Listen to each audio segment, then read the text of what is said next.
Well, okay. Sarah, thank you. What a way to start the stream. Super appreciate that tier 1 sub. You are incredible. Thank you for dropping by. And hello, humans and cephalopods. My name is Scood, and welcome back to Doki Doki Literature Club. Last time we kind of left on a little bit of a tough note. Thank you for the 100 bits. So last time, Sayori, thank you for the 100 more bits. I'm trying to talk right now about people dying, and you're over here just showing generosity. It's like, yeah, so last time, yeah, there was 100 bits, 100 bits, 100 bits. Yeah, so there was a suicide, 100 bits, 100 bits, 100 bits, and someone was hanging from the ceiling, 100 bits. All right, let's all right, thank you. Let's just begin, shall we? Achievement unlocked. Start a new game. I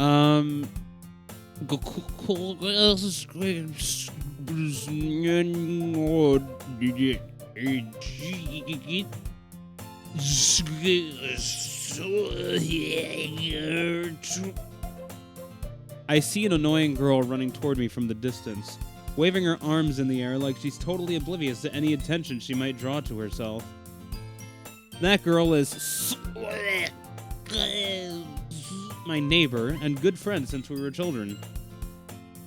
You know, the kind of friend you'd never see yourself making today, but it just kind of works out because you've known each other for so long. Oh, I should let Dave know that I'm doing it. More Doki Doki.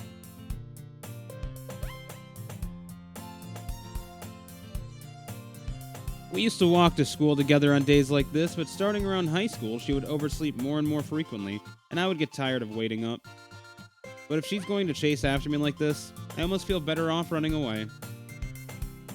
However, I just sigh and idle in front of the crosswalk and let catch up to me. I can't read that fast. It's an ordinary school day, like any other. We're just gonna do it over again. Let's start from the top. Mornings are usually the worst, mornings are usually the worst being surrounded by couples and friend groups walking to school together. Meanwhile, I've always walked to school alone. I always tell myself it's about time I meet some girls or something like that. But I have no motivation to join any clubs. I'm perfectly content just getting by on the average while spending my free time on games and anime. Remember my voice low-key? I would hope you would remember it high-key considering we've spoken at quite lengths and spent time together. But thank you. There's always the anime club, but it's not like there would be any girls in it anyway. The school day is as ordinary as ever, but it's over before I know it. Oh, have you? That's wild. After I pack up my things, I stare blankly at the wall, looking for an ounce of motivation. Clubs. There really aren't any that interest me. Besides, most of them would probably be way too demanding for me to want to deal with. I guess I have no choice but to start with the anime club. Scood? Monica? Oh my goodness, I totally didn't expect to see you here. It's been a while, right? Ah, yeah, it has. Monica smiles sweetly. We do know each other. Well, we rarely talked, but we were in the same class last year. Monica was probably the most popular girl in the class. Smart, beautiful, athletic. Basically, completely out of my league. So, having her smile at me so genuinely feels a little... What did you come in here for, anyway? Oh, I've just been looking for supplies to use for my club. Do you know if there's any construction paper in here? Or markers? I guess you could check the closet. You're in the debate club, right? About that. I actually quit the debate club. Really? You quit? Yeah. To be honest, I can't stand all the politics around the major clubs. It feels like nothing but arguing about the budget and publicity and how to prepare for events. I'd much rather take something I personally enjoy and make something special out of it. In that case, what club did you decide to join? Actually, I'm starting a new one. A literature club. Oh. Literature? That sounds kind of dull. How many members do you have so far? It's kind of embarrassing, but there are only 3 of us so far. It's really hard to find new members for something that sounds so boring. Well, I can see that. But it's really not boring at all, you know? Literature could be anything. Reading, writing, poetry. I mean, one of my members even keeps her manga collection in the club room. Wait, really? Yeah, it's funny, right? She always insists that manga is literature, too. I mean, she's not wrong, I guess. And besides, a member's a member, right? Did Monica say... Monica's talking about a girl? Maybe I should go to this club and see some cute girls, am I right? Hey, Scoon. By any chance, are you still looking for a club to join? I mean, I guess so, but... In that case, is there any chance you could do me a big favor? I won't ask you to join, but if you could at the very least visit my club, it would make me really happy. Please? Well, I guess I have no reason to refuse. Besides, how could I ever refuse someone like Monica? Sure, I guess I could check it out. Awesome. You're really sweet, Scoot. You know that? Well, actually, now that you mention it, I have heard that before. Oh, thank you, thank you. It's nothing, really. Shall we go, then? I'll look for the materials another time. You're more important. Oh, jeez, Monica, you're making me blush. Oh, you're making me blush. And thus today marks the day I sold my soul to Monica, and her irresistible smile. Watch your wording there. Watch your wording there. I dejectedly followed Monica across the school and upstairs, a section of the school I rarely visit. Monica, full of energy, swings open the classroom door.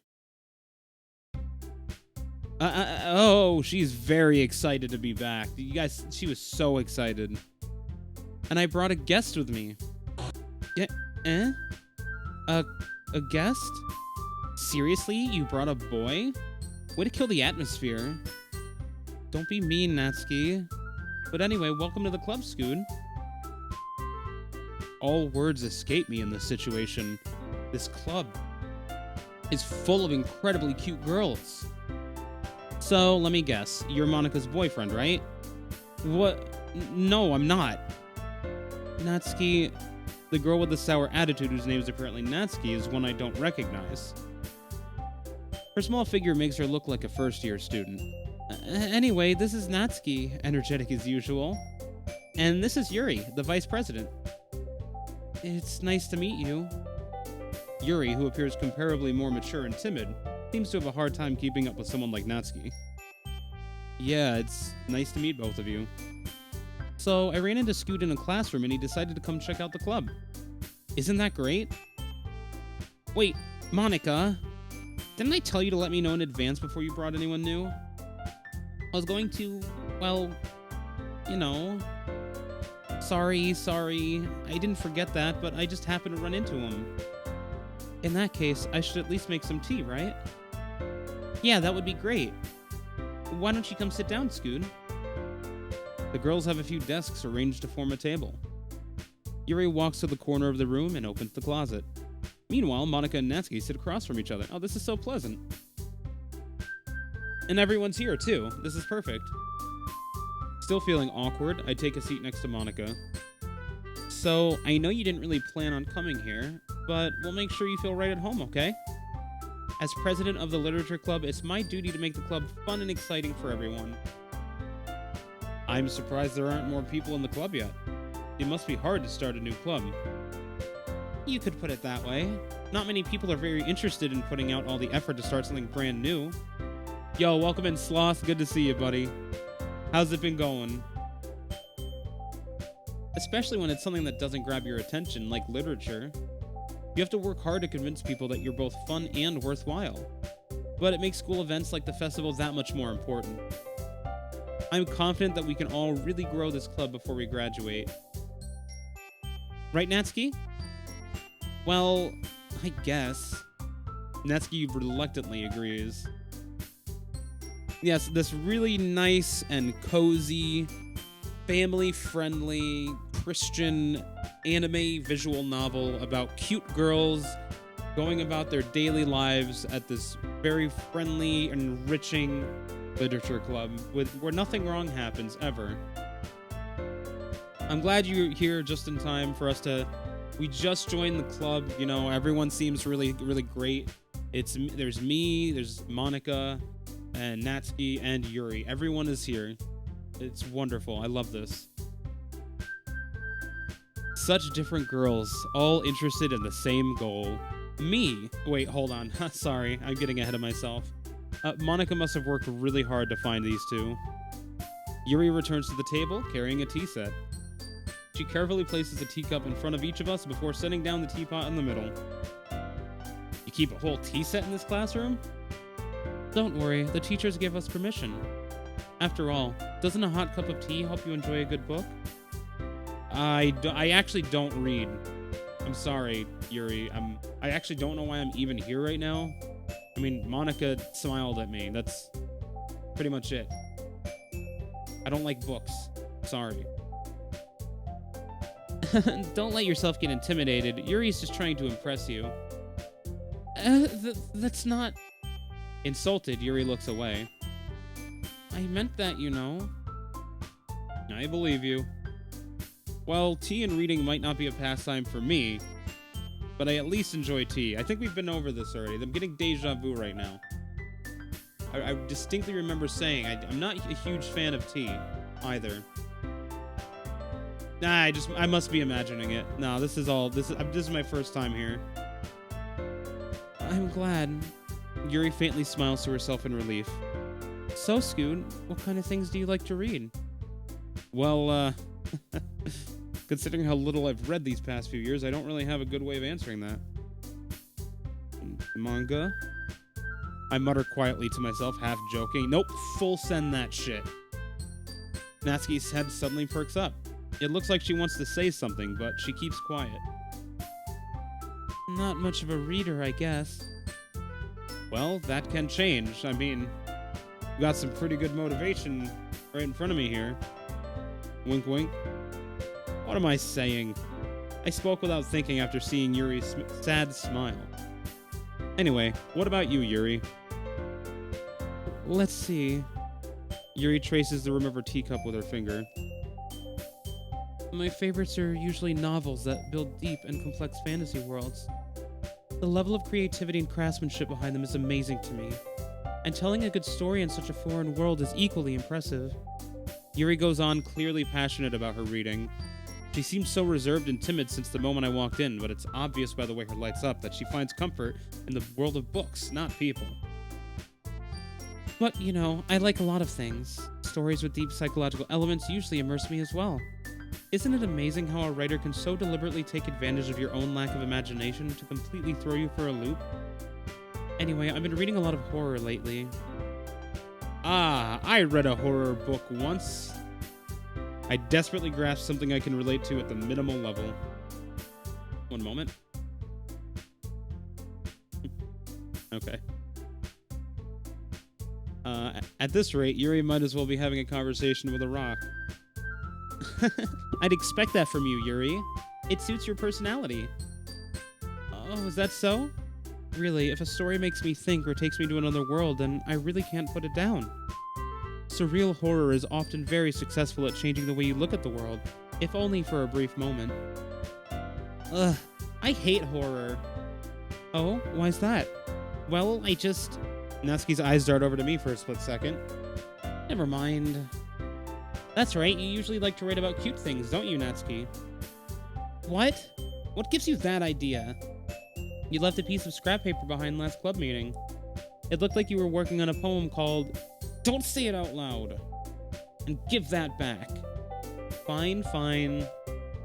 Natsuki, you write your own poems? Well, I guess sometimes. Why do you care? I think that's impressive. Why don't you share them sometime? No. No. No. Natsuki averts her eyes. You wouldn't like them. Not a very confident writer yet, huh? Huh? I understand how Natsuki feels. Sharing that level of writing takes more than just confidence. The truest form of writing is writing to oneself. You must be willing to open up to your readers, exposing your vulnerabilities and showing even the deepest reaches of your heart. One moment.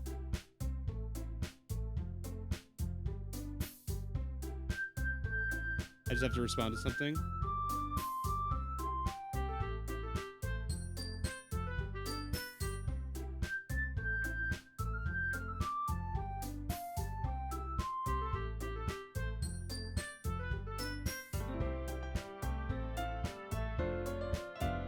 All right, back to the game.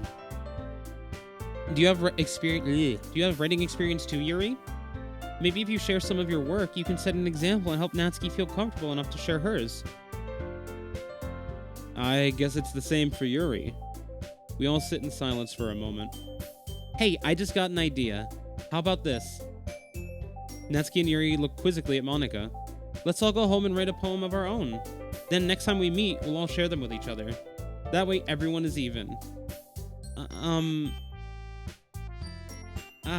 I mean, I thought it was a good idea. Well, I think you're right, Monika. We should probably start finding activities for all of us to participate in together. I did decide to take on responsibility of vice president after all. I need to do my best to nurture the club as well as its members. Besides, now that we have a new member, it seems like a good step for us to take. Do you agree as well, Scoon? Hold on, there's still one problem. What's that? Now that we've reached the most important topic, I bluntly come forth with what's been on my mind the entire time. I never said I would join this club. Monika may have convinced me to stop by, but I never made any decision.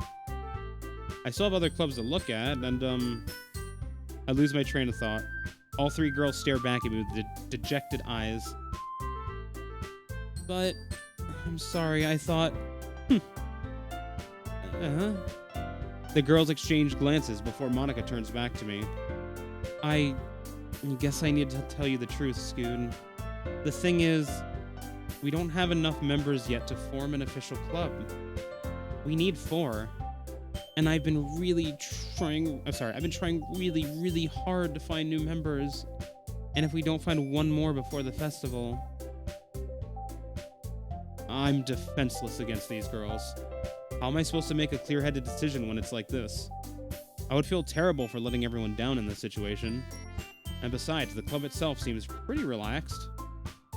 So if writing poems is the price I need to pay in order to spend every day with these beautiful girls... Right. Okay, I've decided then. I'll join the literature club. One by one, the girls' eyes light up. Oh my goodness, really? Do you really mean that, Scoon? Yeah, fine. It could be fun, right? You really did scare me for a moment. I mean, if you really just left after all this, I would be super pissed. Scoot, I'm so happy. We could become an official club now. Thank you so much for this. You're really amazing. I'll do everything I can to give you a great time, okay? Thanks, I guess. Okay, everyone. I think with that, we can officially end today's meeting on a good note. Everyone remember tonight's assignment. Write a poem to bring the next meeting so we can all share. Monika looks over at me once more. Scoon, I look forward to seeing how you express yourself. Ehehe. Yeah. Can I really impress the class star Monika with my mediocre writing skills? I already feel the anxiety welling up inside me. Meanwhile, the girls continue to chit-chat as Yuri cleans up the tea set. I guess I'll be on my way then. Okay. I'll see you tomorrow then. I can't wait. With that, I depart the club room to make my way home. The whole way, my mind wanders back and forth between the three girls. Natsuki, Yuri, and of course Monika, who are all standing in the street in front of me suddenly. Where the fuck did they come from? I don't know. Will I really be happy spending every day after school in a literature club? Perhaps I'll even have the chance to grow closer to one of these girls. Alright, I'll just need to make the most of my circumstances, and I'm sure good fortune will find me. And I guess that starts with writing a poem tonight. Oh, Dave's not here to be my, I've unlocked a special poem? A dream. I was wandering an abandoned warehouse at night. I was lost, looking for an exit. I just wanted to go home. I came upon a huge empty room, its ceiling and walls beyond the deep blackness. My steps were quick in order to hurry to the other side, or to a wall. Anything. Suddenly, the ground was no longer beneath my feet. I stepped into a hole of indeterminate width. I fell for a good 5 seconds before crashing into warm water. Figuring out which way was up, I surfaced myself. The air was humid, and the sounds of my splashing reverberated endlessly. My vision was completely swallowed by the dark. With one hand, I could feel the damp metal wall of the container. My lungs were already getting tired. Relatable.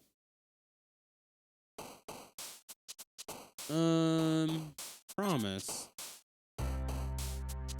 Cry.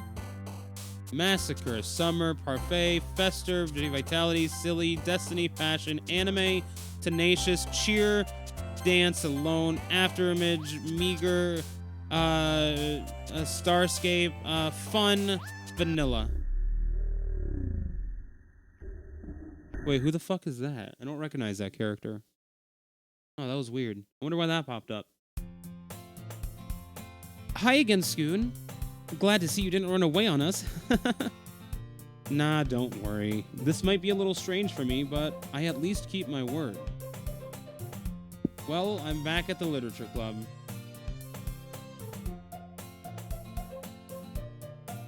I was the last one to come in, so everyone else is already hanging out. Yuri, are you alright? You forgot your face for a moment there. Thanks for keeping your promise, Scoon. I hope this isn't too overwhelming of a commitment for you. Making you dive headfirst into literature when you're not accustomed to it. The background. The background is slightly slanted, isn't it? And the music is slightly off pitch. Okay. Probably just, probably nothing's wrong. Oh, come on, like he deserves any slack. You already had to be dragged here by Monika. I don't know if you plan to just come here and hang out or what, but if you don't take us seriously, then you won't see the end of it. Monika, did you watch out? I can't read that. Could you just, like, back it behind the text box, please? A big mouth for someone who keeps her manga collection in the classroom. Oh, thank you, Monika. Thank you. Natsuki finds herself stuck between saying Monika and manga. Monika is literature. Swiftly defeated, Natsuki flops back into her seat. I'm sorry, Scoon. We'll make sure to put your comfort first, okay?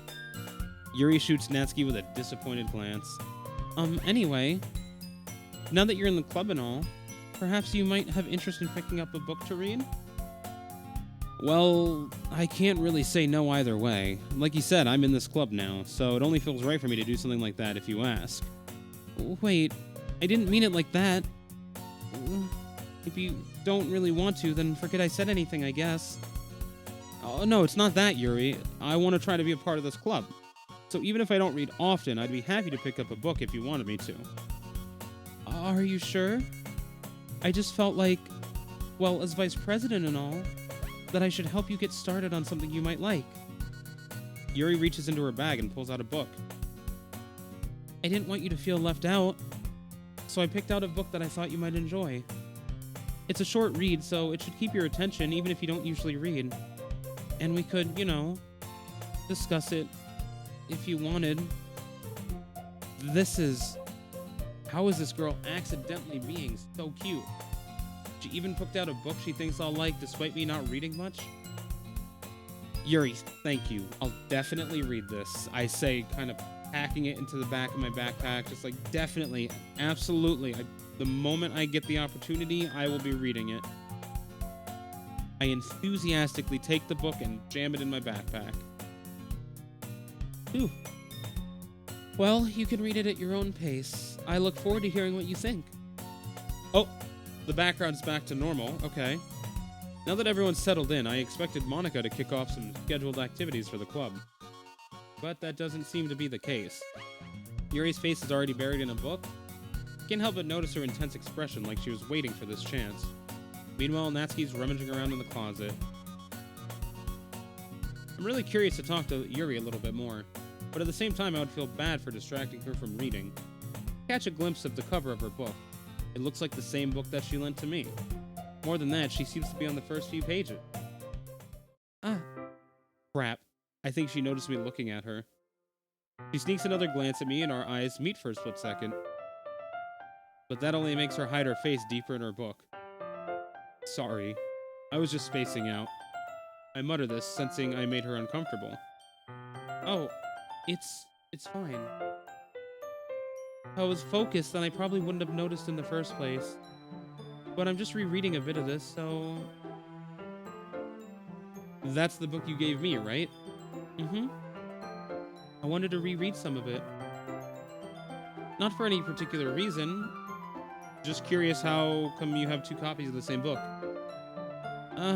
Well, when I stopped at the bookstore yesterday, that's not what I meant. I mean, I just happened to buy two of them. Ah, I see. There's something fairly obvious here that Yuri isn't telling me, but I decide to let it go. I'll definitely start reading it soon. I'm glad to hear. Once it starts to pick up, you might have a hard time putting it down. It's a very engaging and relatable story. Is that so? What's the story about, anyway? Well, I look at the cover of the book. The book is titled Portrait of Markov. There's an ominous-looking eye symbol on the front cover. Basically, it's about this religious camp that was turned into a human experiment prison, and the people trapped there have this trait that turns them into killing machines that lust for blood. But the facility gets even worse, and they start selectively breeding people by cutting off their limbs and affixing them to... Oh, that might be a little bit of a spoiler. But anyway, I'm really into it. The book, I mean. Not the thing about the limb. That's kind of dark, isn't it? Yuri made it sound like it was going to be a nice story, so that dark turn came from nowhere. Are you not a fan of that sort of thing, Scoon? No, it's not that. I mean, I can definitely enjoy these kinds of stories, so don't worry. I hope so. Yeah, I totally forgot that Yuri is into those things. She's so shy and reclusive on the outside, but her mind seems to be completely different. It's just that this kind of story, it's the kind that challenges you to look at life from a strange new perspective. When horrible things happen, not just because someone wants to be evil, but because the world is full of horrible people and we're all worthless anyway. Then suddenly, I'm rambling, aren't I? Not again. I'm sorry. Hey, don't apologize. I haven't lost interest or anything. Well, I guess it's alright then. But I feel like I should let you know that I have this problem. When I let things like books and writings fill my thought, my whole body I kind of forget to pay attention to other people.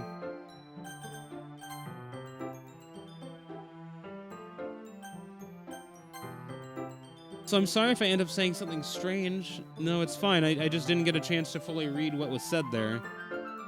And please stop me if I start talking too much. I really don't think you need to worry. That just means you're passionate about reading. The least I can do is listen. It's a literature club after all. That's true. In fact, I might as well get started reading it, right? Yes! I mean, you don't have to, but... What are you saying? Let me just get the book. I quickly retrieved the book that I put into my bag. Alright, it's fine if I sit here, right? I slip into the seat next to Yuri's. Yeah. Are you sure? You seem a little apprehensive. I'm sorry. Hold on a second. I just need to check something. Okay, we are good. It's not that I don't want you to. It's just something I'm not very used to. That is reading in company with someone. I see. Well, just tell me if I end up distracting you or anything. All right. I open the book and start the prologue. I soon understand what Yuri means about reading it in company. It's as if I can feel her presence over my shoulder as I read. It's not a particularly bad thing. Maybe a little distracting, but the feeling is somewhat comforting. Yuri's in the corner of my eye. I realize that she's not actually looking at her own book. I glance over. It looks like she's reading from my book instead. Sorry. I was just bathing in the feeling of your body. Yuri, you apologize a lot, don't you?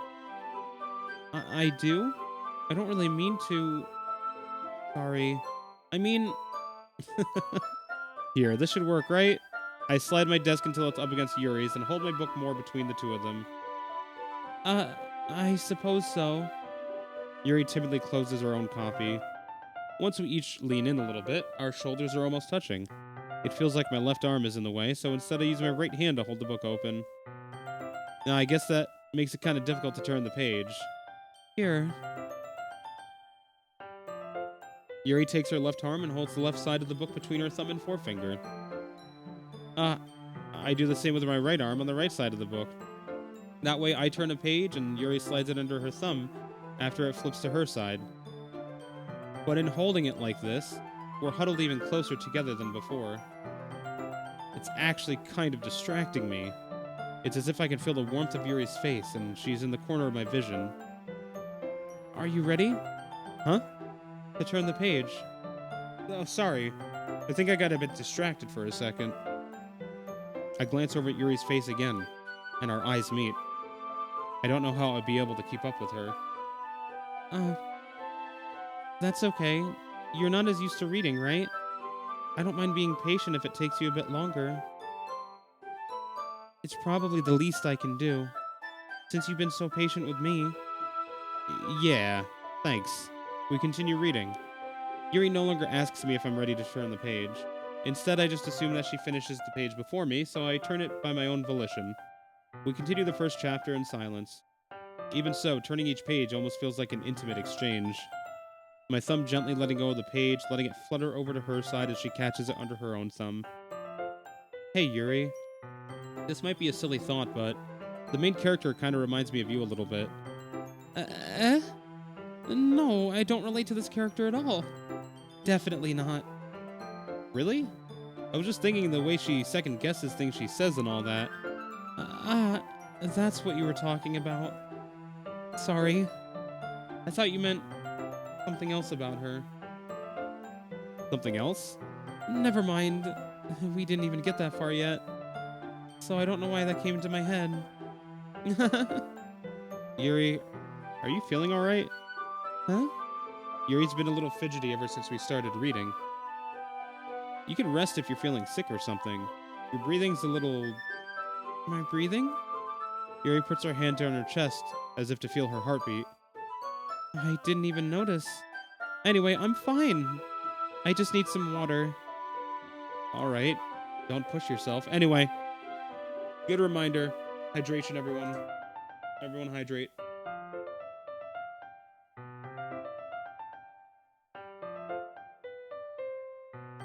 Alright. I'm good. Yuri stands up and practically rushes out of the classroom. What on earth was that about? Scoon? Did something happen just now? Huh? I have no idea. Yuri was acting a little strange, I guess. So you don't know anything. Sorry, I can't say I do. Are you worried about her? Oh no, not really. I was just making sure that you didn't do anything to her. No, nothing. Don't worry, I believe you, silly. Yuri just does this sometimes, so it's nothing alarming. Alright, if you say so. Anyway, why don't we start off with sharing our poems with each other? Yeah? Shouldn't we wait for Yuri? Well, she might be a while, so I just figured we'd get started without her. Is that okay? Yeah, I was just asking. I stand up. I make a mental note of where I left off in the book, then slip it back into my bag. Alright, let's start with Natsuki. I told Natsuki I was interested in her poems yesterday. It's probably only fair if I shared mine with her first. Well, it's about what I expected from someone like you. That's a little blunt. Well, excuse me. It's not like I said it was bad. I just didn't evoke any emotion. So, basically, it's not cute enough for your tastes? Do you want to get smacked? I'll pass. Well, anyway, I guess I need to show you mine. Not that you'll like it. Eagles can fly. Monkeys can climb.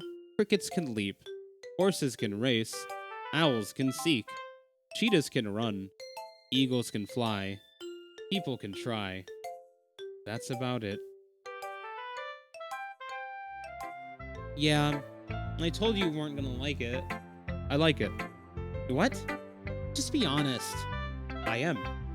Why are you so convinced I wouldn't like it?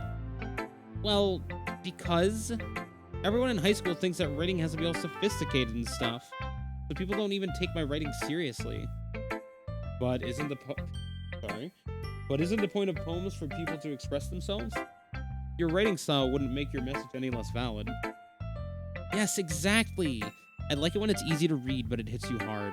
Like in this poem, seeing everyone around you do great things can be really disheartening. So I decided to write about it. Yeah, I understand. But the other nice thing about simple writing is that it puts more weight on the wordplay. Like, I set it up for a rhyme at the end, but then made it fall flat on purpose. It helps bring out the feeling in the last line. So you did. I guess more went into it than I realized. That's what it means to be a pro. I'm glad you learned something. Didn't expect that from the youngest one here, did you? Yeah, I guess not. I decided to humor her with that last comment. I don't really care how old everyone is, but if Natsuki is feeling proud, then I won't take that away from her.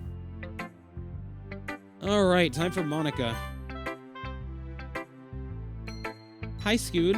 Having a good time so far? Yeah. Good, glad to hear it. By the way, since you're new and everything, if you ever have any suggestions for the club, like new activities or things we can do better, I'm always listening. Don't be afraid to bring things up, okay? Alright, I'll keep that in mind. Of course I'll be afraid to bring things up. I'm much better off just going with the flow until I'm more settled in. Anyway, want to share your poem with me? It's kind of embarrassing, but I guess I have to. Don't worry, Scoot. We're all a little embarrassed today, you know? Come on.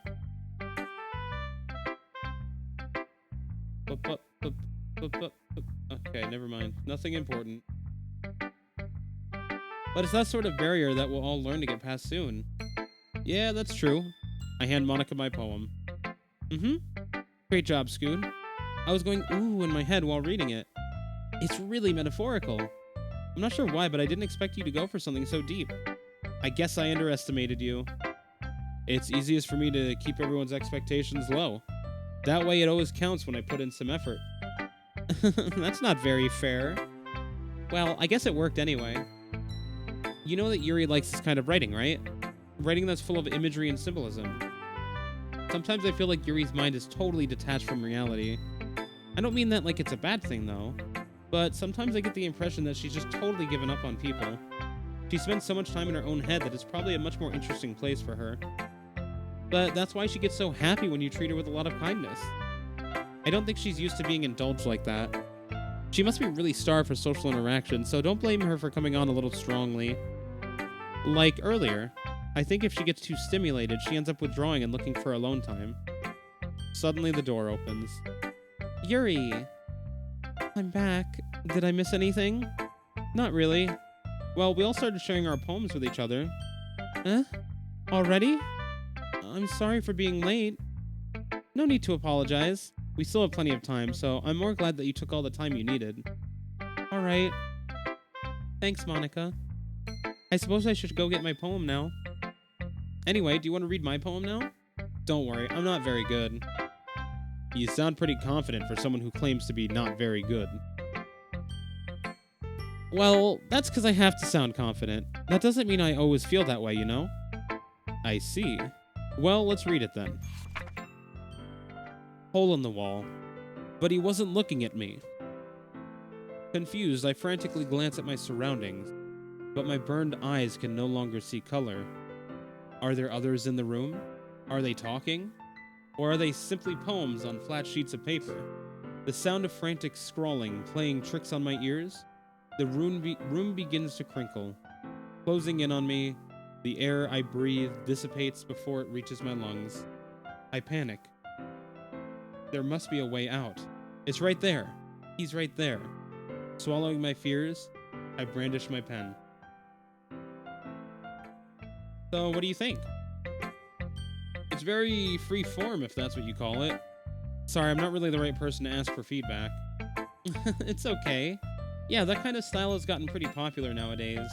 That is, a lot of poems have been putting an emphasis on the timing between words and lines.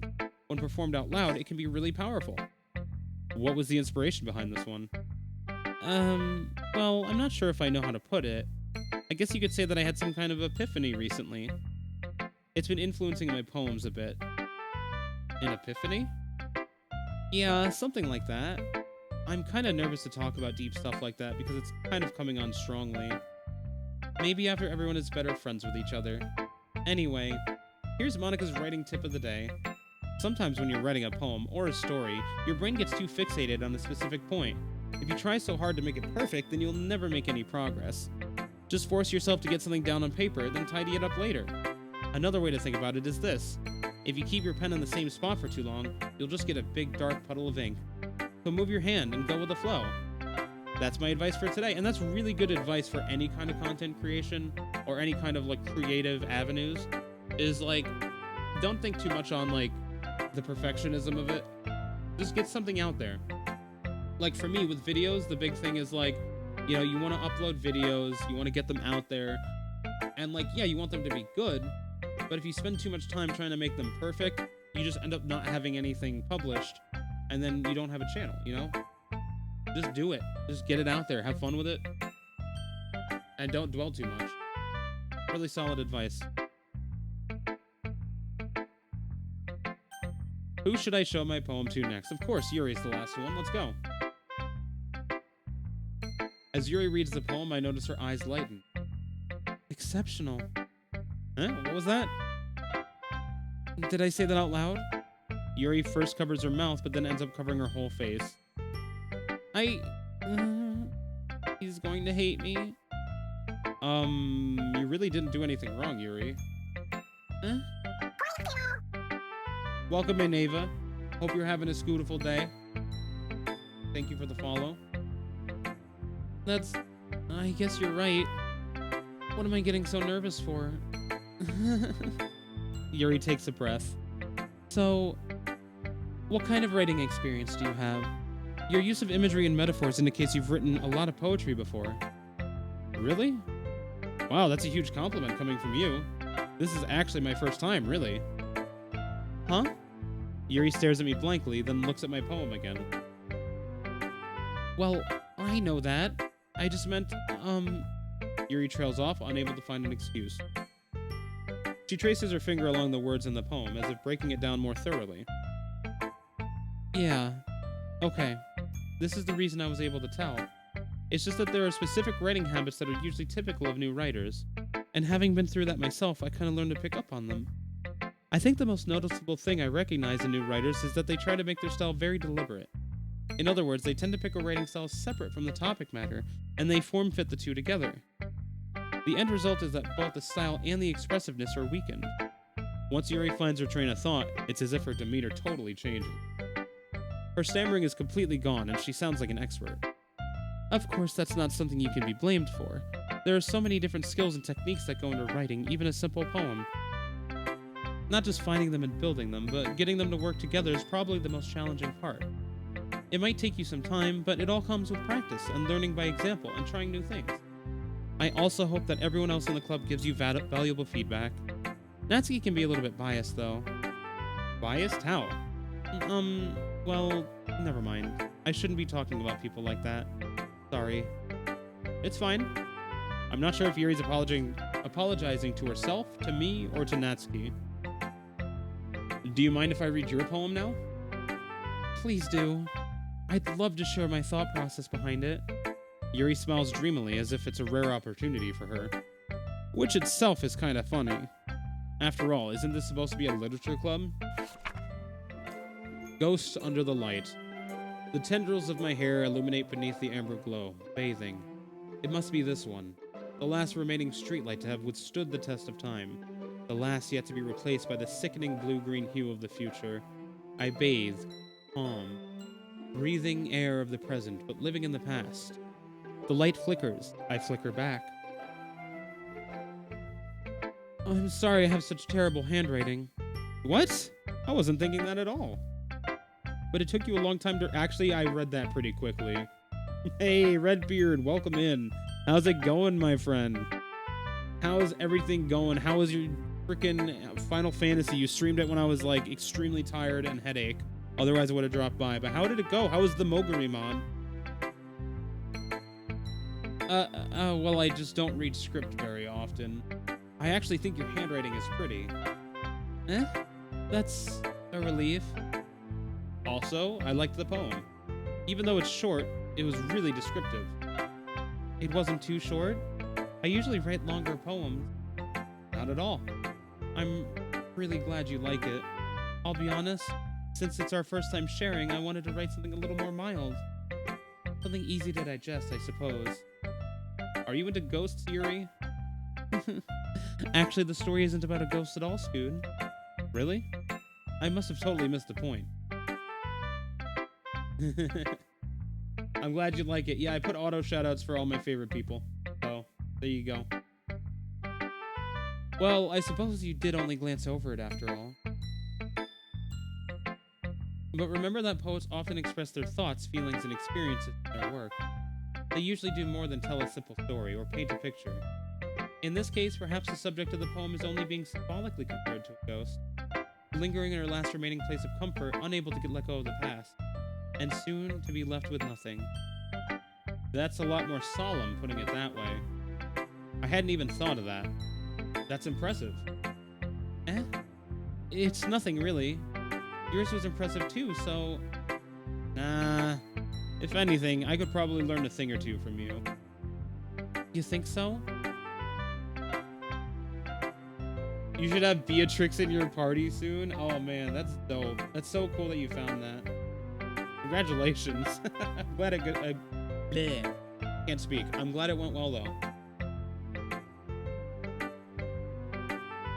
And I'm glad you're liking the mod too.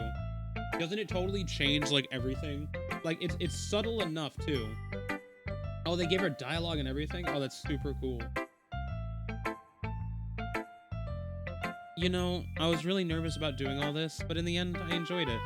I'm going to keep doing my best for you, Scoot. Ah, me too. Whew, I guess that's everyone. I glance around the room.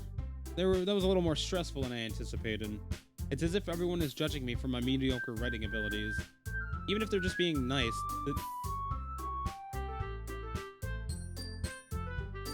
That bothered me. Oh, it was just my imagination. No, the music's totally normal. There's no way my poems can stand up to theirs. This is a literature club after all. I sigh. I guess that's what I ended up getting myself into. Across the room, Monica is writing something in her notebook. My eyes land on Yuri and Natsuki. They gingerly exchange sheets of paper, sharing their respective poems. As they read in tandem, I watch each of their expressions change. Natsuki's eyebrows furrow in frustration. Meanwhile, Yuri smiles sadly. What's with this language? Eh? Did you say something?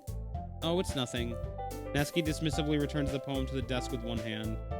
I guess you could say it's fancy. Ah, thanks. Yours is... cute. Cute?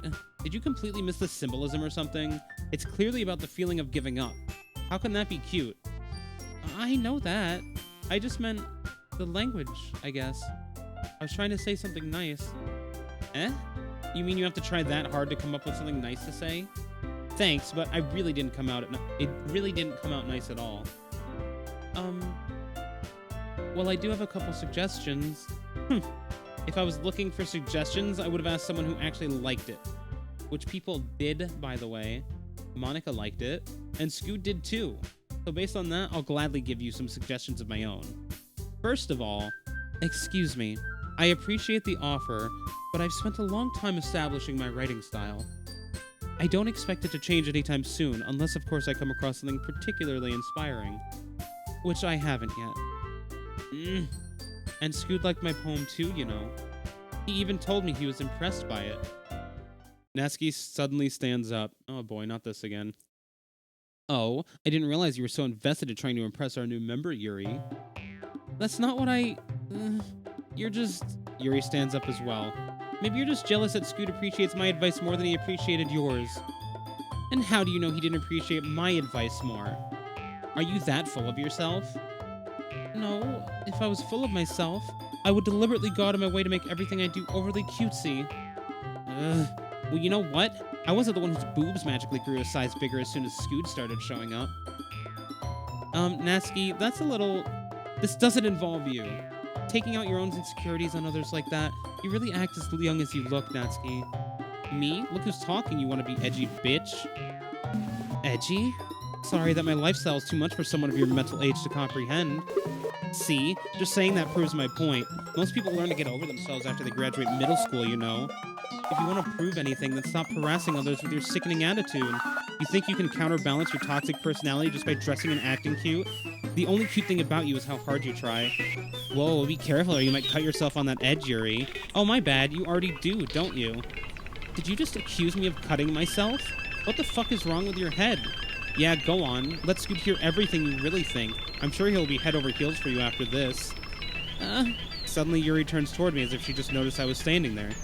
Scoot, she's just trying to make me look bad. That's not true. She started it.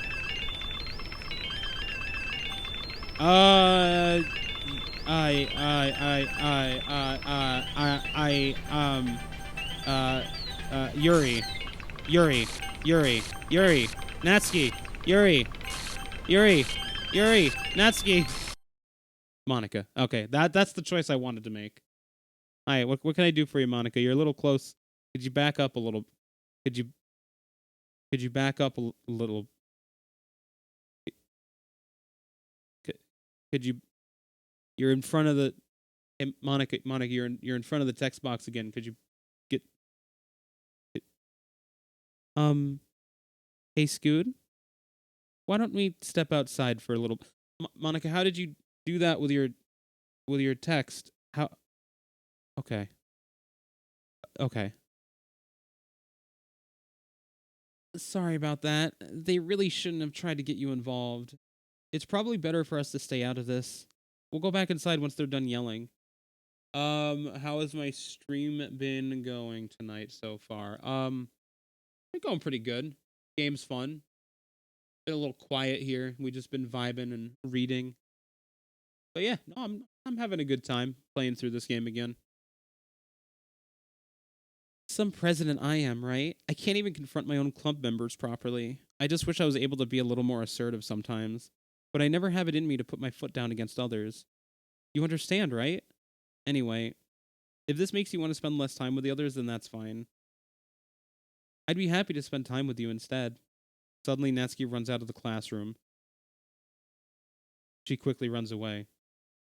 I did finish Life is Strange DLC. Yeah, Life is Strange is 100% done now. I say 100%, but I am 100%ing it, getting the achievements on Discord. I've been doing some Discord calls lately where I just kind of achievement hunt. And that's been going pretty good. But yeah, I finished the whole story. It was really good. The DLC really touched on events of the first game a lot, which was cool. Because Steph, if you didn't know, I don't know how much you know about Life is Strange, but there was the girl Chloe from Life is Strange 1. Like not the main girl, but her best friend. Steph was good friends with Chloe.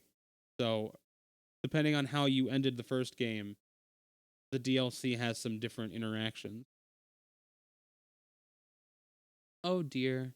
Well, it looks like they're done. I didn't mean it. I didn't mean it. I didn't mean it. Yuri is rocking back and forth in her desk with her palms in her forehead. Yuri? I didn't mean it. I believe you. I have no idea what Yuri might have said to Natsuki. Or did. Can I look?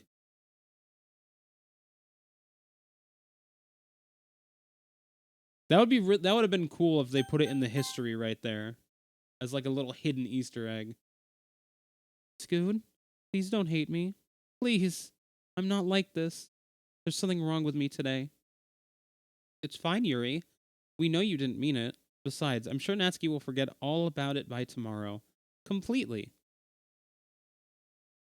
Anyway, the meeting is over, so you can go home now if you want. Yuri looks at me like she wants to say something, but she keeps glancing at Monica. You can go first, Monica. I'd like to stay a little bit longer. I'm the president, so I should be the last one out. I'll wait for you to be done. Well, I'm vice president, so please let me take that responsibility today.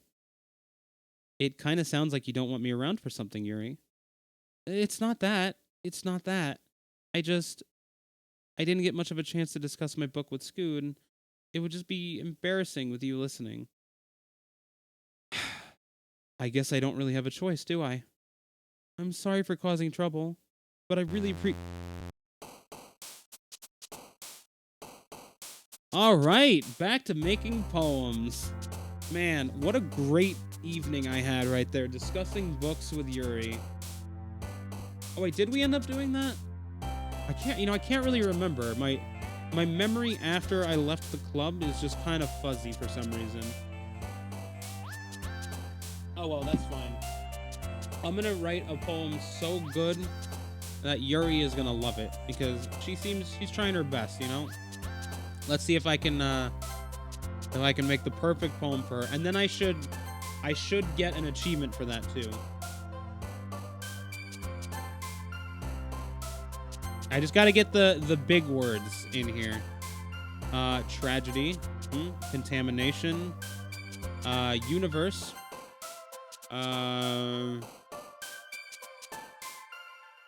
aura, mate. It's either aura or I'm going to go with desire. Okay.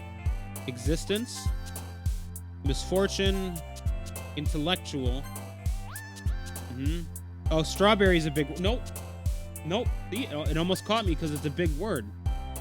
I thought big word, that means smart, but no, fruit is cute.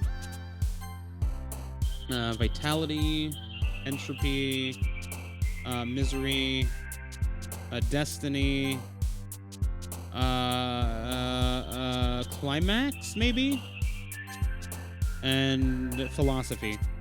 Boom, perfect poem for Yuri. I didn't get an achievement. I thought I was supposed to get an achievement for that. Maybe when I read it to her? Maybe only in the first portion of the game. Maybe after the Sayori incident. I'm sorry, the who? Man, that just kind of came out of my mouth. I don't... something wrong with me today. Whatever. Another day passes and it's time for a club meeting already. I've gotten a little more comfortable here over the past couple days. Entering the club room, the usual scene greets me. Welcome back. Oh, hi, Yuri. I'm not sure if it's me or if it's Yuri's expression. Her expression looks a little weird to me. The weight of yesterday's quarrel still hangs in the air a little.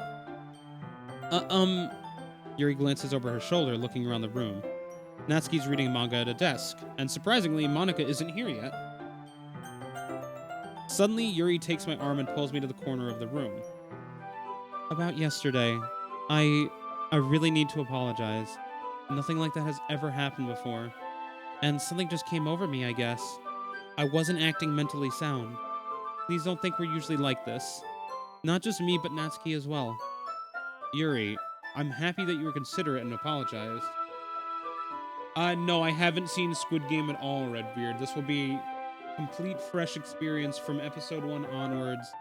Just all new. And I'm very excited about it. I'm really excited to finally experience it. You don't have to worry too much.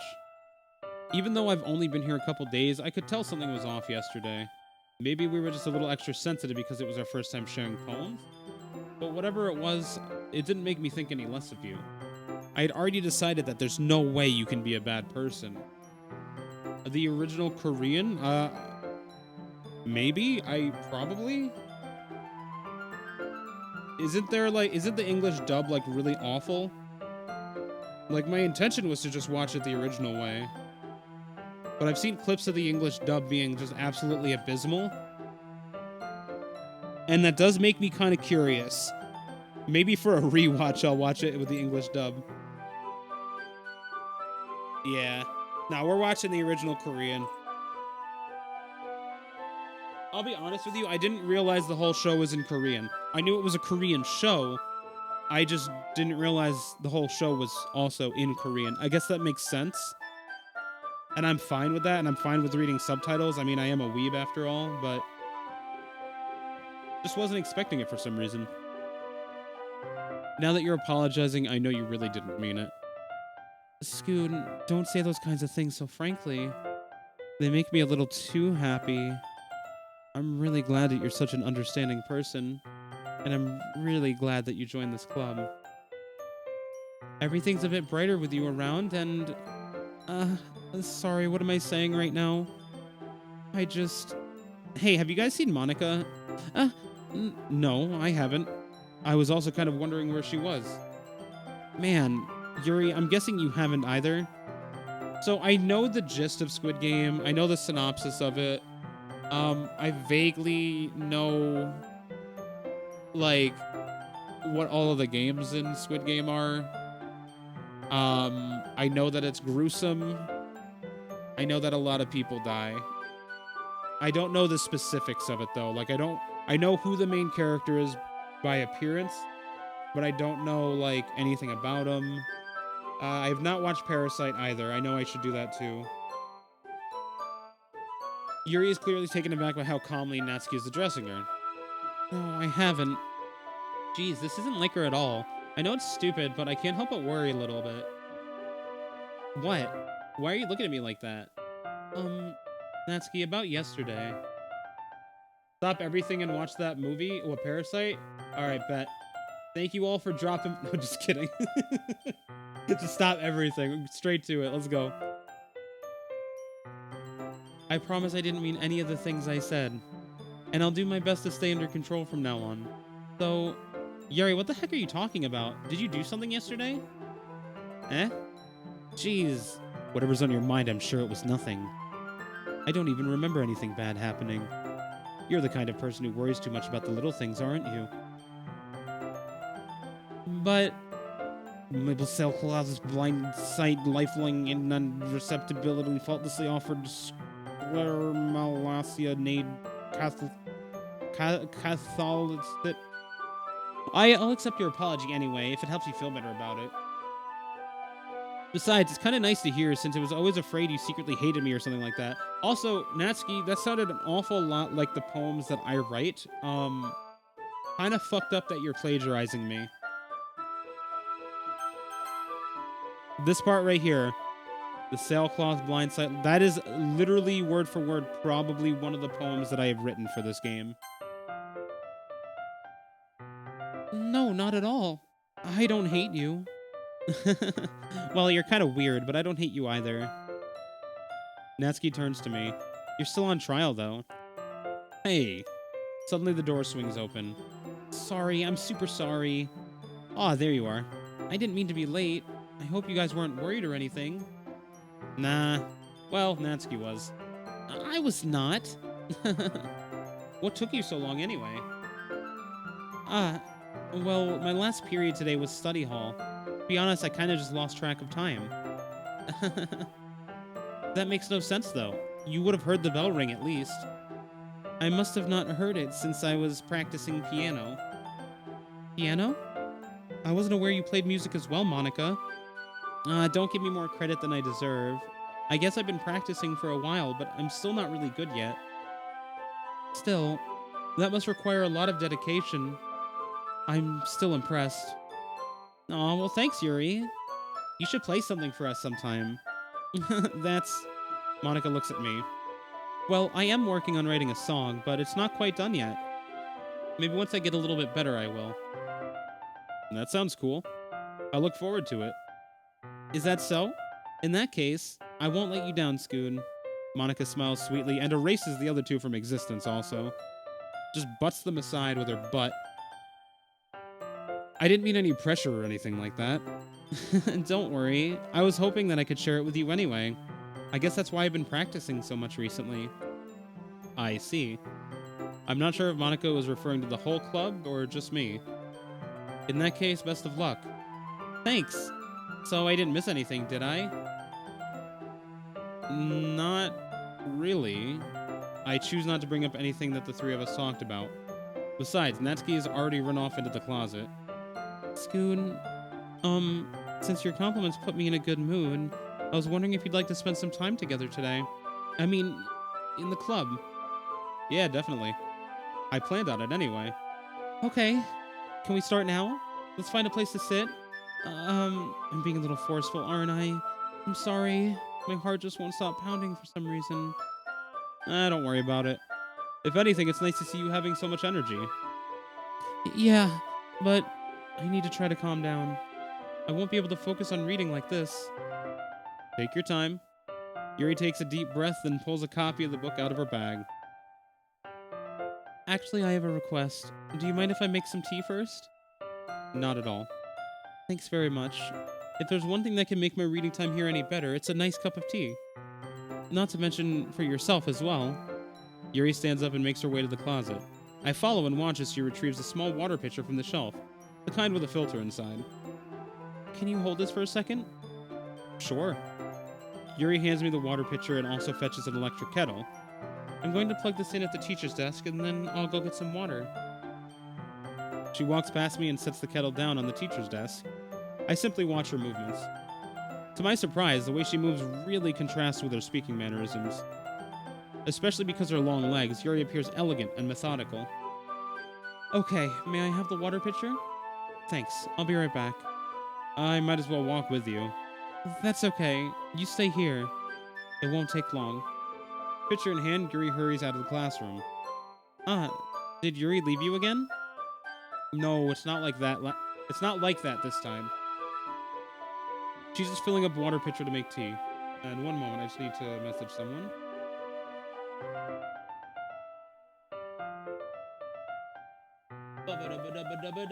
Okay. Oh, okay. Sorry for misunderstanding. 10 minutes pass. Yuri said it wouldn't take long. Is something holding her up? I'm bored just waiting here, so I decide to go look for her. Let's see. In the methodical place where you already be, he believes wonderful.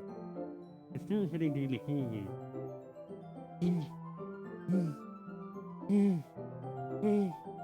What's that noise? It's coming from around the corner. It sounds like breathing. A sharp inhale like something is sucking in the air through their teeth. Are they in pain? I reach the corner and peer around it. Yuri?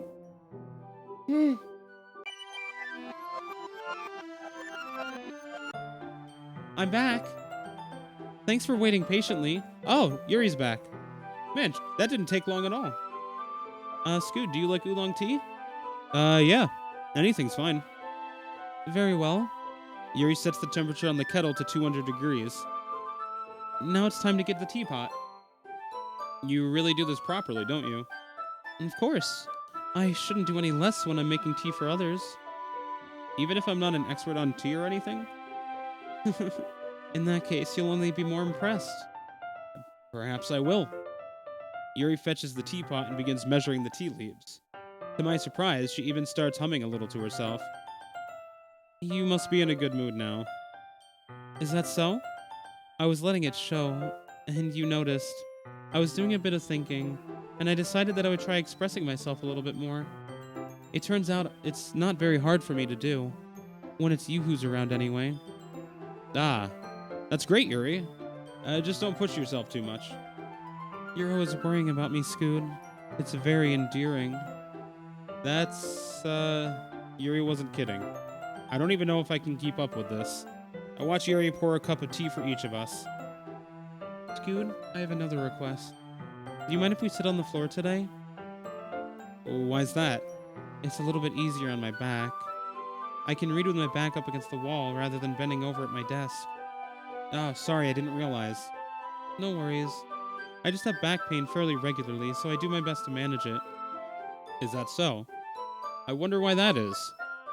It's most likely because uh, my, your posture, right? Always hunched over like that while reading. Yeah, I mean, that happens. I wouldn't worry too much about it. Just, it's actually good chance to posture check. I need to sit up a little more.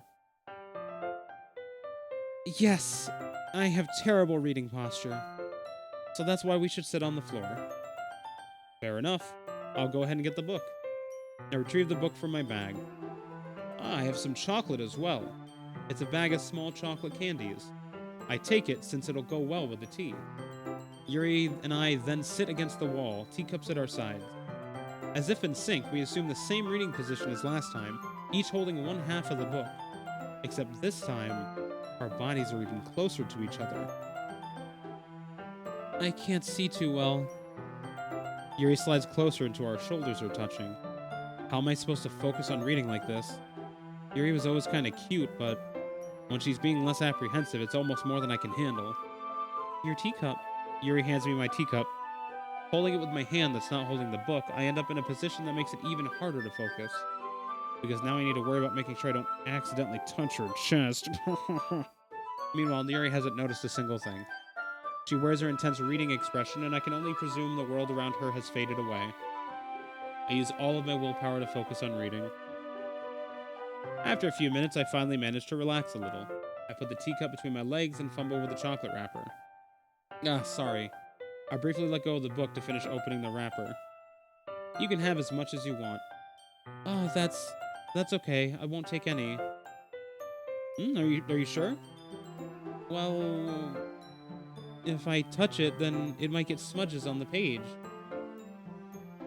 You're right. I didn't even think about that. My bad. No need to apologize. I'll hold the book, okay? Are you sure? Of course. Yuri opens the book with both hands. She holds it so that I don't have any harder of a time reading from it. But as a result, her left arm is practically resting on top of my leg. Well, in that case, Yuri is already totally focused on reading again. I take a chocolate candy and pop it in my mouth. Then I take another chocolate and I hold it up to Yuri. She doesn't even look away from the book. She simply parts her lips as if the situation was completely natural. But that means I can't stop here. I apprehensively place the chocolate in her mouth. Just like that, Yuri closes her lips over it. Yuri's expression suddenly breaks. Did I just... Yuri looks at me like she needs to confirm what just happened. Scoon? Sorry. I guess I shouldn't have done that. Yuri starts to breathe heavily. I can't. Scoon. Suddenly, Yuri firstly grabs my arms and jerks me to my feet. My teacup gets knocked over. Well, that is a waste of a perfectly good cup of tea. Scoon. My heart won't stop pounding. I can't calm down. I can't focus on anything anymore. Can you feel it, Scoon? Yuri suddenly presses my hand against her. Why is this happening to me? I feel like I'm losing my mind. I can't make it stop. It even makes me not want to read. I just want to look at you. Oh.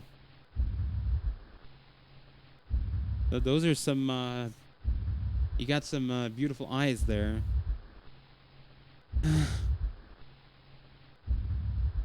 Yeah? You like what you see?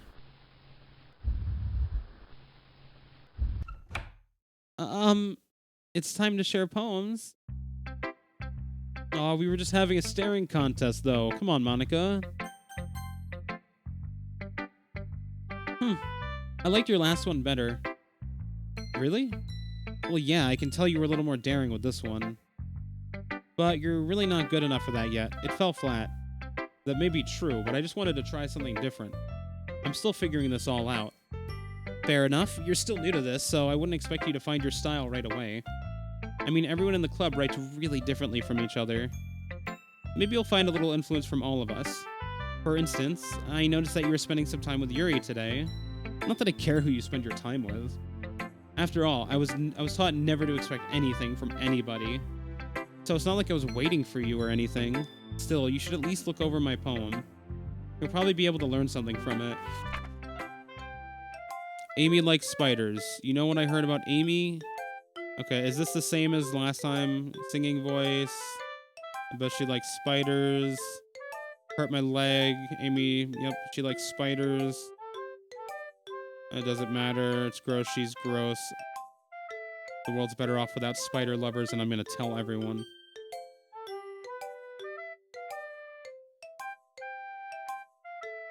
Same poem. Not bad, right? It's quite a bit longer than yesterday's. Yesterday's was way too short. I was just warming up. I hope you didn't think that was the best I could do. No, of course not. Anyway, the message is pretty straightforward. I doubt I have to explain it. Like, anyone would agree that the subject of this poem is an ignorant jerk. Everyone has some kind of weird hobby or a guilty pleasure, something that you're afraid if people find out, they'd make fun of you or think less of you. But that just makes people stupid. Who cares that's what someone likes as long as they're not hurting anyone and it makes them happy? I think people really need to learn to respect others for liking weird things. Such as two of the girls in this very club, whom I respectfully won't name. Kind of ironic that even in my one place of comfort, I can't even have people respect me. Jeez, now you're making me complain too much. What did I do? For what it's worth, I respect you. Well, I guess thanks. But it's kind of obvious that you respect Yuri more, so... Whatever, we're done sharing, so you can leave now. Gotta show my poem to Yuri now so we can have a staring contest. I've been waiting for this. Let's see what you've written for today. Yuri stares at the poem with a surprised expression on her face. Do you like it? Scoot, this one might even be better than yesterday's. How did you even pick up on this so quickly? Just yesterday I was telling you the kind of techniques worth practicing. Maybe that's why. You did a good job explaining. I really wanted to try giving it more imagery. Yuri visibly swallows. Even her hands appear sweaty. That makes me so happy. It's so amazing to feel like I'm valued, Scoot. Everything that you write is a treasure to me. My heart pounds just holding it. I want to write a poem about this feeling. Is that bad, Scoot? I'm not being weird, right? I'm having a harder time than usual at concealing my emotions. I'm kind of embarrassed. But right now, I just want you to read my poem, too. Okay? Wheel. A rotating wheel, turning an axle, grinding, bolt head, linear gearbox, falling sky, 7 holy stakes, a docked ship, a portal to another world, a thin rope tied to a thick rope, a torn harness, parabolic gearbox, expanding universe, time controlled by slipping cogwheels, existence of God, swimming with open water in all directions, drowning, a prayer written in blood, prayer written in time-devouring snakes with human eyes, a thread connecting all living human eyes, kaleidoscope of holy stakes, exponential gearbox, a sky of exploding stars, God disproving the existence of God, a wheel rotating in 6 dimensions, 40 gears and a ticking clock, a clock that ticks 1 second for every rotation of the planet, a clock that ticks 40 times every time it ticks every second time. Oof, this is hard to read all in one go. A bolthead of holy stakes tied to the existence of a docked ship to another world. A kaleidoscope of blood written in clocks, a time-devouring prayer connecting a sky of 40 gears and open human eyes in all directions. Breathing gearbox, breathing bolthead, breathing ship, breathing portal, breathing snakes, breathing God, breathing blood, breathing holy stakes, breathing human eyes, breathing time, breathing prayer, breathing sky, breathing wheel. It doesn't really matter what it's about. My mind has been a little hyperactive lately, so I had to take it out on your pen. That is, a pen fell out of your backpack yesterday, so I took it home for safekeeping, and I just really liked the way that it writes. So I wrote this poem with it, and now you're touching it. I'm okay. What did I just... Can we pretend this conversation never happened? You can keep the poem, though. Sorry, Yuri, what did you do with my pen? And also, are you going to give it back? I'd really like to have that pen back. Alright, Monica's turn. Scoot, I think you saw something earlier that you weren't supposed to see. I didn't want to have to tell you this, but I don't think I have a choice. It's getting kind of dangerous for you to spend so much time with Yuri. I don't know why, but she seems pretty easily excitable when she's around you. Which shouldn't be a problem in itself, but when Yuri gets too excited, she finds places to hide and starts cutting herself with a pocket knife. Isn't that kind of messed up? She even brings a different one to school every day, like she has a collection or something. I mean, it's definitely not because she's depressed or anything like that. I think she just gets some kind of high from it. It might even be like a sexual thing. But that's the point is, you've kind of been enabling her. I'm not saying it's your fault though, but I guess that's why I had to explain it all to you. So I think if you keep your distance, that would probably be best for her. While you're at it, don't be shy to spend a little more time with me. Put it lightly, I at least have it together in the head, and I know how to treat my club members. I mean, clearly not, you just kind of disrespected Yuri behind her back. But anyway, you want to read my poem now? I like the way this one turned out, so I hope you do too. What about my poem? Okay, fine, I'll read your poem. Save me. The colors, they won't bright, full colors, flash, expanding, piercing, red, green, blue, and cacophony of meaningless noise. The noise, it won't stop. Violent, grating, screeching, piercing, sine, cosine, tangent, like playing a word on a table, like playing a knife on a breathing rib cage. Endless of endless. Delete her.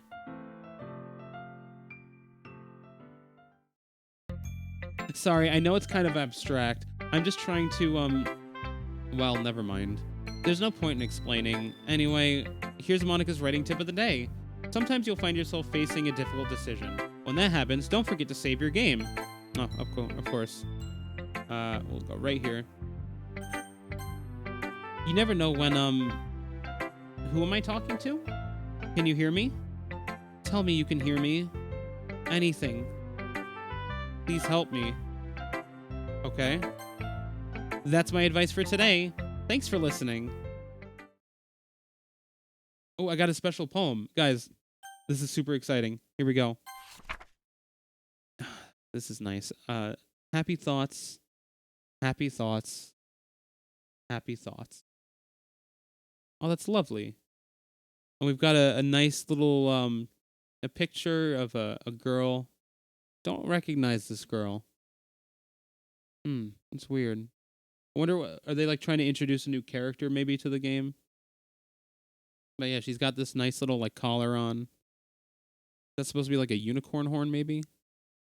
I don't know. Very, very pleasant. I like that. I appear to have some blood in my eyes, and my cursor is, I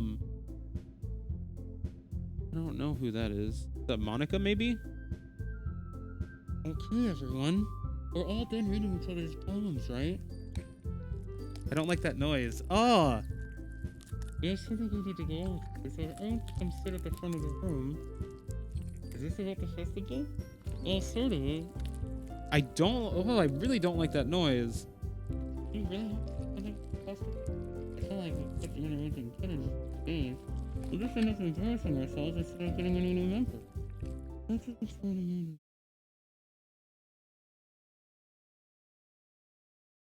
I appear to have, Oh! Jesus, fuck. Hi, everyone. I really don't do... Did I miss anything there? No, okay, I didn't. Okay. I just blacked out for a moment there. I don't know what happened. Sorry, guys. I'm here. I don't really do well with last-minute preparations. Don't worry so much. We're going to keep it simple, okay? Look, I know everyone's been a little more lively ever since Scoot joined, and we've started with some club activities. But this isn't the time for us to become complacent. We still only have 4 members, and the festival is our only real chance to find more, you know? What's so great about getting new members anyway? We already have enough to be considered an official club. More members will just mean everything gets noisier and more difficult to manage. Natsuki, I don't think you're looking at it the right way at all. Don't you want to share your passion with as many people as you can? To inspire them to find the same feelings that brought you here in the first place? The literature club should be a place where people can express themselves like they can't do anywhere else. It should be a place so intimate that you never want to leave. Never. Never. I know you feel that way too. I know we all do. So that's why we should work hard and put something together for the festival, even if it's something small. Right, Scoon? Oh, come on. You can't take advantage of Scoot to agree with you just because he doesn't know how to say no to anything. Look, Monica, do you really think any of us here joined the club with other people in mind? Yuri never even talked until Scoot joined. As for me, I just like it better here than I do at home. And Scoot isn't even passionate about literature in the first place. And that's everyone. Sorry, but you're really the only one who's so interested in finding new members. The rest of us are fine like this. I know you're president and all, but you should really consider our opinions for once. Monica's clearly taken aback by Natsuki's words. That's not true at all. I'm sure Yuri and Scoot want to get more members too, right? I don't know about Yuri, but I'm kind of indifferent. If I showed as much enthusiasm as Monica wanted, then I would probably be lying. Still, if it's up to me to rescue the situation... No. Natsuki's right, isn't she? This club, it's nothing more than a place for a few people to hang out. Why did I think that everyone here saw it the same way as I did? But that doesn't mean we're against getting new members or anything. Scoot, why did you even join this club? What were you hoping to get out of it? Well, it's not really something I could be honest about, is it? In fact, if I remember, you weren't even given a choice to not to join. Monica sits down and stares at her desk. What's the point of all this anyway? What if starting this club was a mistake? Now you've done it, Natsuki. What, me? I just spoke my mind. Is it a crime to be honest? It's not about being honest. It's about word choice. Besides, you have no right to speak for everyone else in the club like that. You don't understand at all. I just want a place that feels nice to hang out with a few friends. Is there a problem with the club being that for me? There aren't many other places like that for me. And now Monica wants to take it away from me. She's not taking anything away. No, Scoot, it's not the same. It won't be the same with the direction she wants to take it. If I wanted that, then I could have just joined any other stupid club. But this one, I mean, at least for a little bit of time, things were nice. Natsuki starts packing up her things. I'm going home. I feel like I don't belong here right now. Natsuki ignores Yuri and walks right out of the classroom. This is bad. I don't know what to do. Well, do you have an opinion on the festival? I don't know. I'm kind of indifferent, I guess. Who cares about that obnoxious brat? I mean, I like how nice and quiet the club is right now. Yeah, it is pretty peaceful right now. It would be a shame if we got more members and that was kind of ruined, you know? And I'm just happy with you here. But still, I'm the vice president. It's not right for me to ignore my responsibilities like that. Nobody would cry if she killed herself. I should do my best to consider everyone's perspective and make the decision that's right for the club. You know, that's really responsible of you, Yuri. I can honestly respect that. Like, you're doing your best, even though it doesn't super make you comfortable. She really is giving it a solid try. But what about you, Scoon? What do you want to get out of this club? Yuri repeats the same question as Monica. I decide giving an indirect answer is better than nothing. I think the most important thing is for everyone to get along, and for the club to provide something that you can't get anywhere else. I don't think it's about how many members, but rather the quality of each member. That's what will end up making the literature club a special place. I see. I really agree with you. Each member contributes their own qualities in a special way. Oh, she's crying. You okay? With each change in members, the identity of the club as a whole will change too. I don't think that's necessarily a bad thing. Oh, she's getting emotional. Poor girl. Stepping out of your comfort zone once in a while, so if you would like to help Monica with the festival, then I'm on your side as well. Alright. Well, maybe we can all talk to Natsuki tomorrow. Yuri nods. Hey, Yuri. Huh? I know things were a little awkward yesterday, but I feel like you deserve to know that I still think you're a wonderful vice president, and also a wonderful friend. Monica, I want to do everything I can to make this the best club ever. Monica, you're doing a great job. Honestly, keep up the great work. You're really bringing people together. You're really making us feel welcome. And you're giving it your all. You're trying your best. Me too. Yeah, let's all go home for today. We'll talk about the festival tomorrow. Okay, I look forward to it. Shall we go, Scoon? Please don't take this the wrong way, but I'm going to chat a little bit with Scoot before we leave. Just to see what he thinks of his time here and all that. It's important to me as president. Oh, we are dropping. Hold up. Okay, looks like we're better now. If you guys want to refresh to catch up with stream, we did have a little bit of a lag spike there. I think it's better. It appears to be better. Yuri looks a little troubled, but she doesn't protest. Okay, I trust your judgment, Monica. In that case, I'll see the two of you tomorrow. See you tomorrow. Monica waves as Yuri exits the classroom. Phew. Things have been quite a bit hectic lately, haven't they? Scoot, I just wanted to make sure you're enjoying your time at this club. I would really hate to see you unhappy. I feel kind of like I'm responsible for that as president. And I really do care about you, you know? I don't like seeing the other girls give you a hard time. With how mean Natsuki is and everything, and Yuri being a little bit, you know. Sometimes it feels like you and I are the only real people here. You know what I mean? But it's weird because in all the time you've been here, we've hardly gotten to spend any time together. I mean, I guess it's technically only been a couple days. Sorry, I didn't mean to say something weird. There are just some things I've been hoping to talk about with you. Things I know only you could understand. Yo, welcome back, Redbeard. Good to have you, buddy. So that's why... Wait, not yet. No, stop it. Oh, sorry, Monica. The end of the school day. What can I say, you know? All right, let's write a poem. Okay. Memories. Oh, I guess we're going for Natsuki. I was going for Yuri again. Okay, after image. Dark. Analysis. Fickle. Oh! There's another person down there. Vibrant. Sensation. Oh man, we got a long way to go up here. Unrestrained. Contamination. That's a lot of ones. Heaven sent. Imagination. Philosophy. Lust, maybe? Oh. Anger. Oh, okay. Extraordinary. Disoriented. Eternity. Together. Hopeless. Whirlwind. Well, we got through all the ones. That's good. Hi, Scoon. I've been waiting for you. Are you ready to continue reading? I brought my best tea to get today.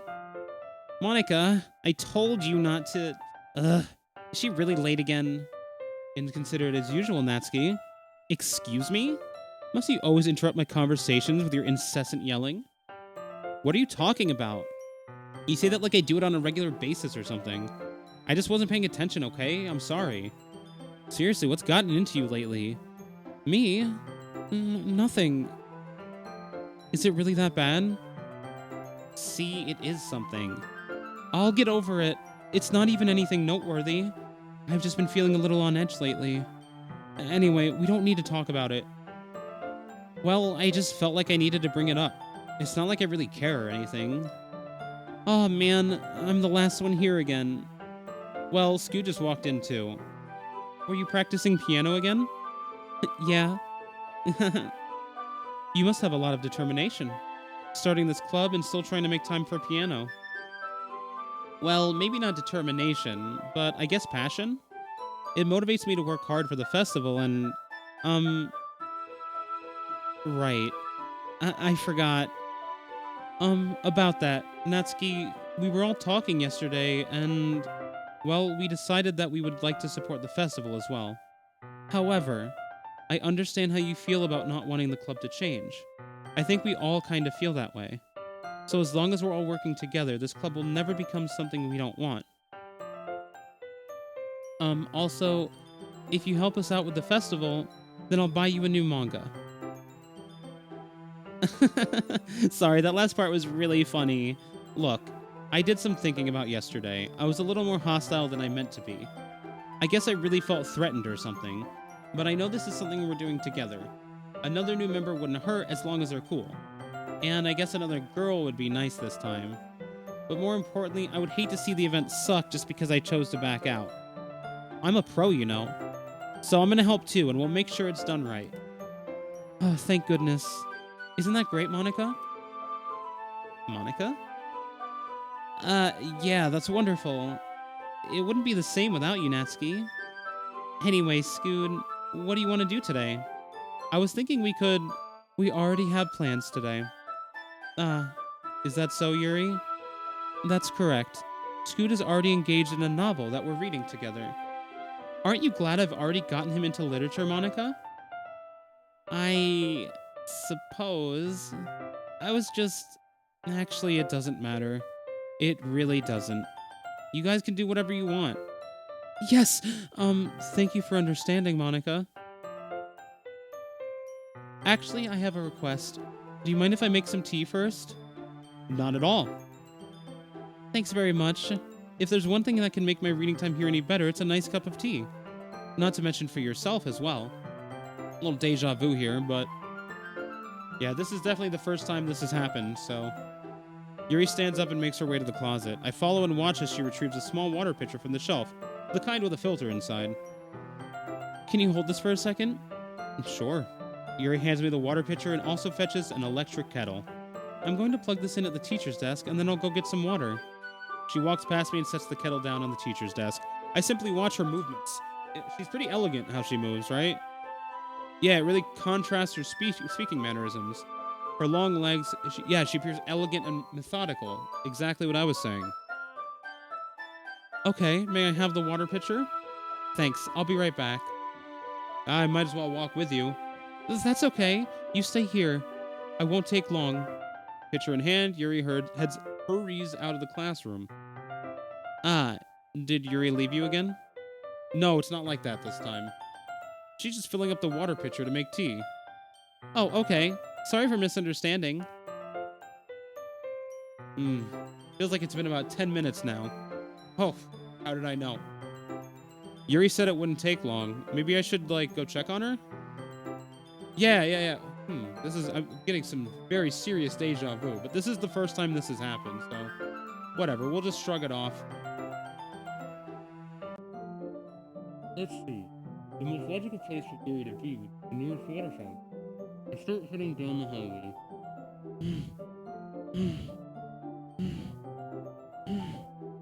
What's that noise? It's coming from around the corner. It sounds like breathing.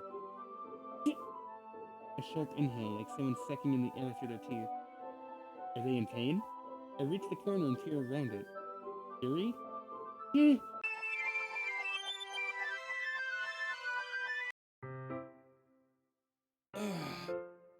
Man, how long has Yuri been? Oh! Wait.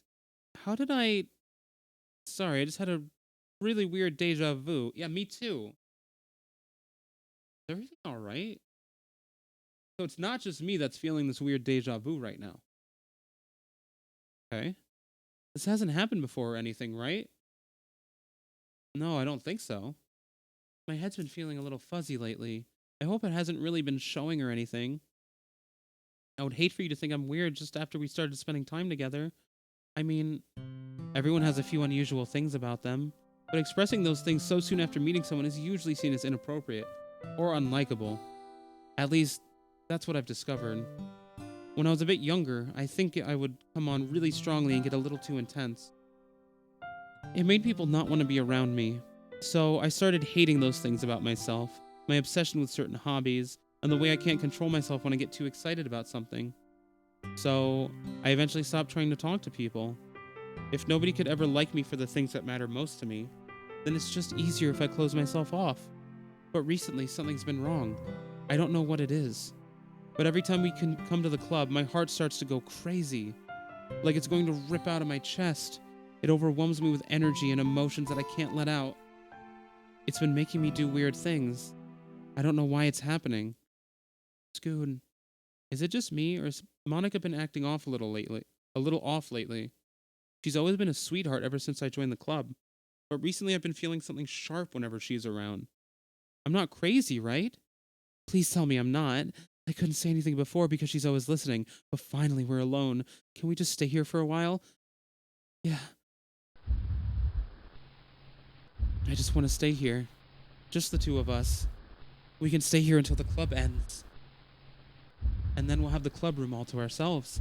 Nobody to interfere with our reading time. Nobody to make me feel like I'm like stabbing myself in the throat. That was a joke. It's just a joke. I do like knives, though. It sounds strange, but you wouldn't understand if you've never seen how beautiful they can be. I have an idea. Why don't you come to my house sometime? I can show you my collection. I've gotten them from all from various artisans. I make sure to give them all a fair share of use. I don't want them to get lonely or anything. Nobody deserves to be lonely. Nobody. And that's why I'm so happy you joined the literature club, Scoon. Now we don't need to be lonely anymore because we have each other every day. That's all we need. You know what? Let's quit the literature club. There's no need for us to be around Monica's slimy tongue anymore. Not to mention that other pathetic child. We can walk home together every day after school and read together, eat together, sleep together. Doesn't that sound perfect? It's everything we could ever want. Isn't that why you joined the club in the first place? It's almost like it was fate. Fate that we would meet each other. And now we get to be we get the happy ending I've been patiently waited years for. Will you do that with me, Scoon? All right, so poem time. Who should I show my poem to first? Take a sip of water real quick.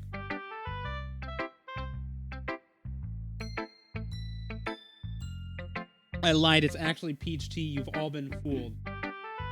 There's no water here at all. You've all been japed. So, I kind of tried some new things with the poem this time. I think we're just going to continue doing what we've been doing. Just go in order. So let's start with Natsuki. Meh. I guess you really haven't learned anything after all. Honestly, I don't know why I got my hopes up in the first place.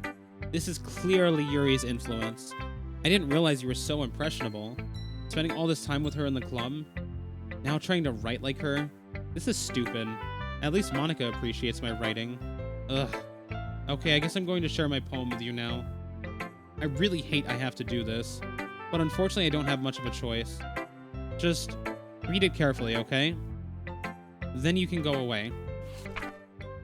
I don't know how else to bring this up, but there's been something I've been worried about. Yuri has been acting kind of strange lately. You've only been here a few days, so you may not know what I mean. But she's not normally like this. She's always been quiet and polite and attentive, things like that. Okay, this is really embarrassing, but I'm forcing myself to suck it up. The truth is, I'm really worried about her. But if I try talking to her, she'll just get mad at me again. I don't know what to do. I think you're the only person that she'll listen to. I don't know why, but please try to do something. Maybe you can convince her to talk to a therapist. I've always wanted to try being better friends with Yuri, and it really hurts me to see this happening. I know I'm going to hate myself later for admitting that, but right now I don't care. I just feel so helpless. So please, if you can do something to help. I don't want anything bad to happen to her. I'll make you cupcakes if I have to. Just please try to do something. As for Monica, I don't know why, but she's been really dismissive about this. It's like she just wants us to ignore it. So I'm mad at her right now. And that's why I'm coming to you about this. Don't let her know I wrote this. Just pretend like I gave you a really good poem, okay? I'm counting on you. Thanks for reading.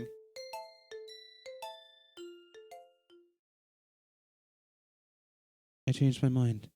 Ignore everything you just read. There's no point in trying to do anything. It's Yuri's own fault that she's so unlikable. Can you hear me, Scoon? If you would just spend more time with Monica, all these problems would go away. Yuri and I are too messed up for someone as wonderful as you. Just think of Monica from now on. Just Monica. Just Monica. Just Monica. Just Monica. Just Monica? Okay.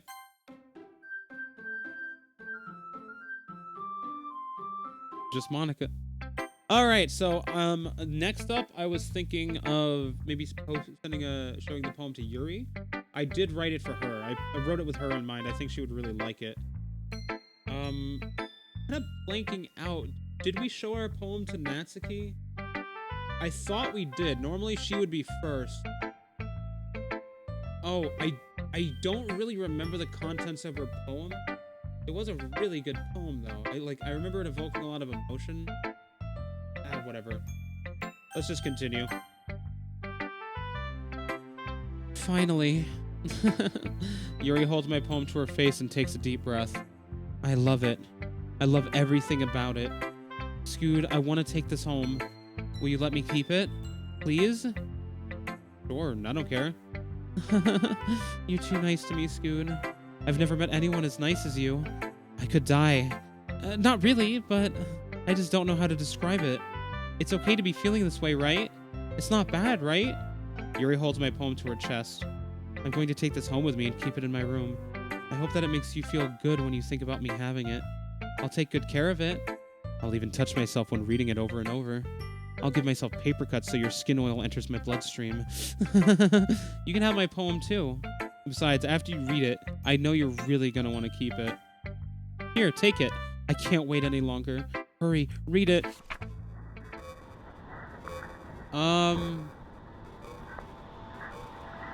I can't quite make out the handwriting.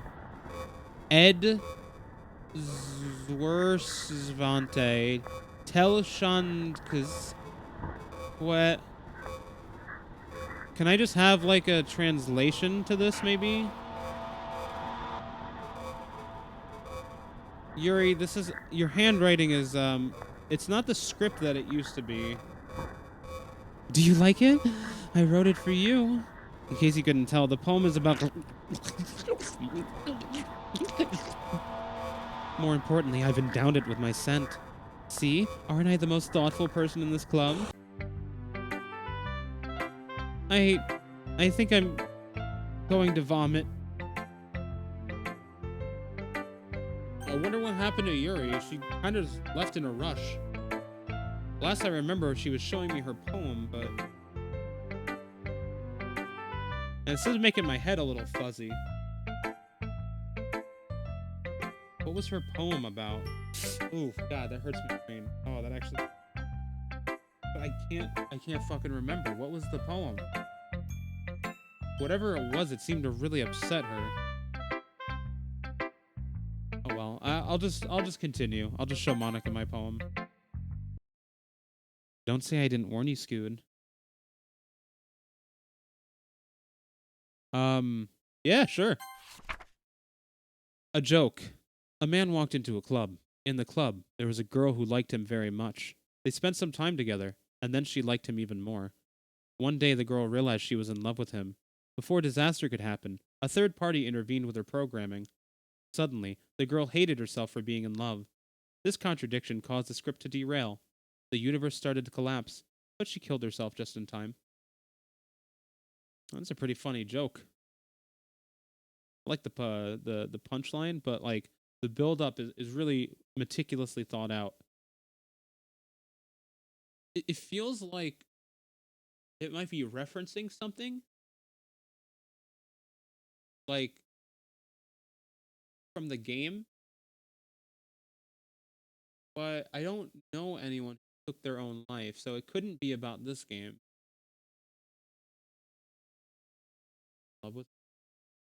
Maybe this is foreshadowing to Yuri? I don't know.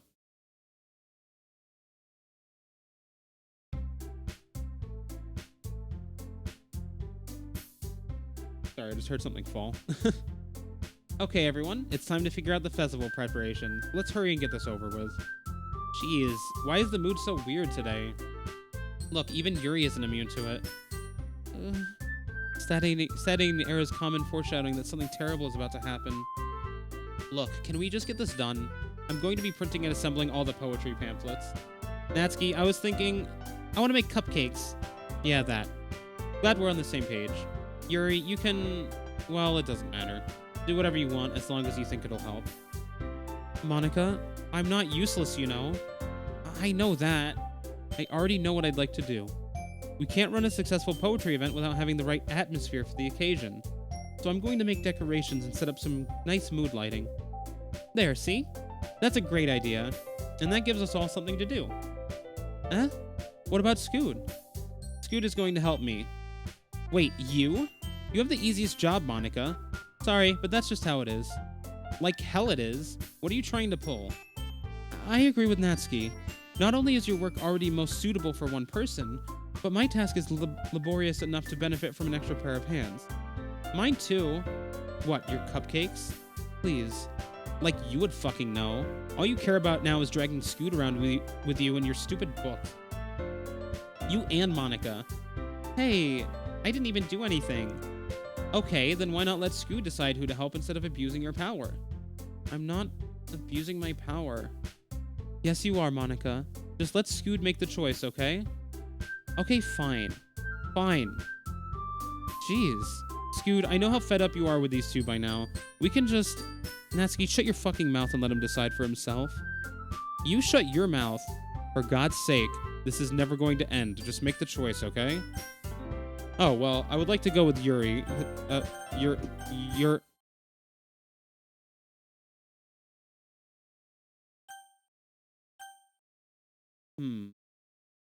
I'm kind of feeling like helping Monica out. I don't know why. It's just...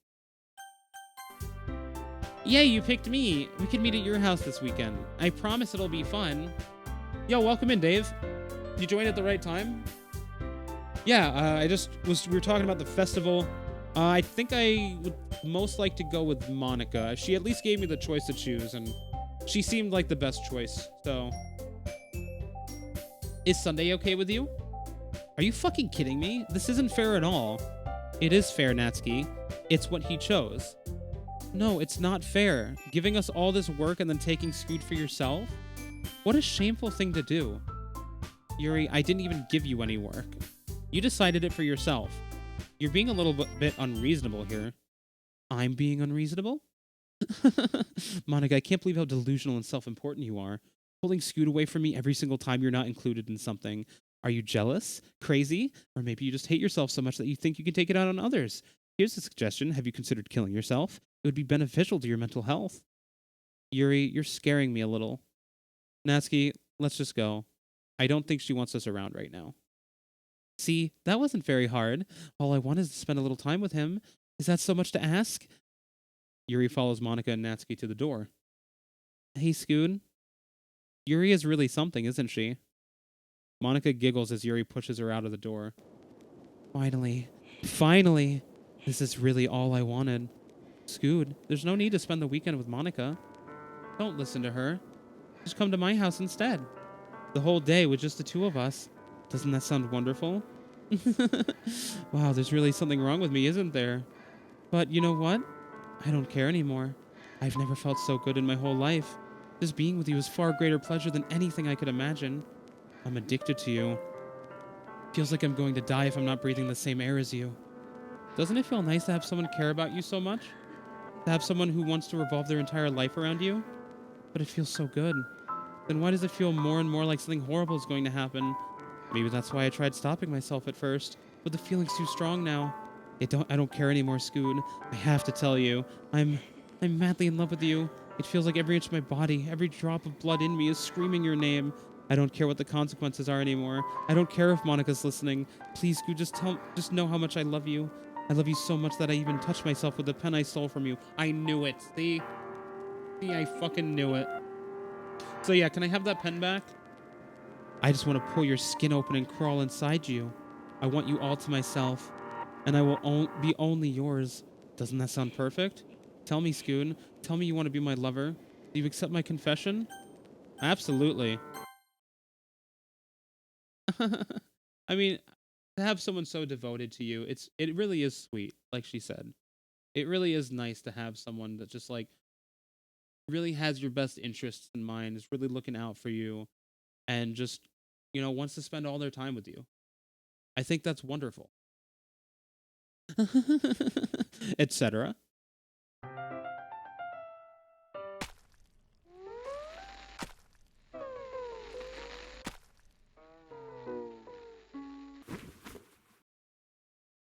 Oh, well, that was very counterproductive. So, I already know the trick to this. If you guys haven't played Doki Doki Literature Club before, this text There's several thousand lines of text here. Like, literal thousands of lines of this kind of text. And if you try to sit here clicking through it, it will take you a very long time. So you hit the skip button. Like, all the text you're seeing right here, this is genuinely in the game. You can sit through clicking through all this.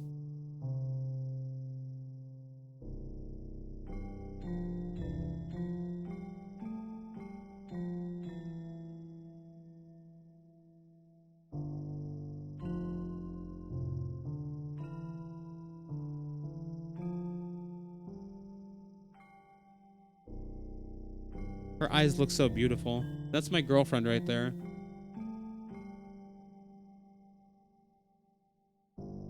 That's right. We're a couple. You guys jealous of my beautiful girlfriend?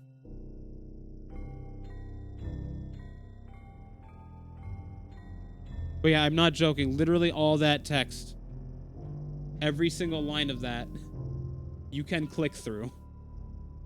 It will let you, and it will take you. Yeah. All right, it's festival time. Wow, you got here before me?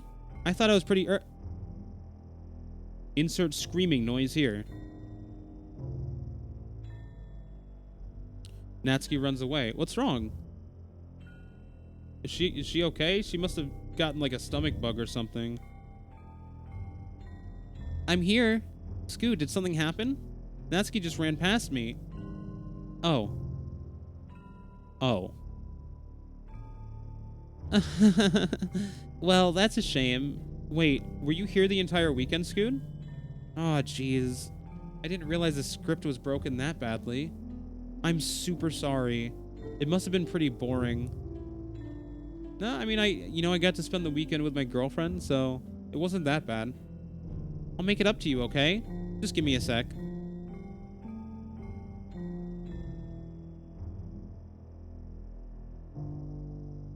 I'm almost done. What is she doing? I feel like something just happened. Oh, right. Me and Monica were trying to get ready for the festival, I think. Because that's coming up. Why? Right, because we only have 2 members. And you need 4 to keep the club going, right? So we were trying to go to the festival, get new members. I think that's what was going on. I just want to have a cupcake real quick. Monica lifts the foil from tray and takes a cupcake. Seriously, these are the best. I really just had to have one since it's the last time I'll ever get the chance to. You know, before they stop existing and everything. The cupcakes?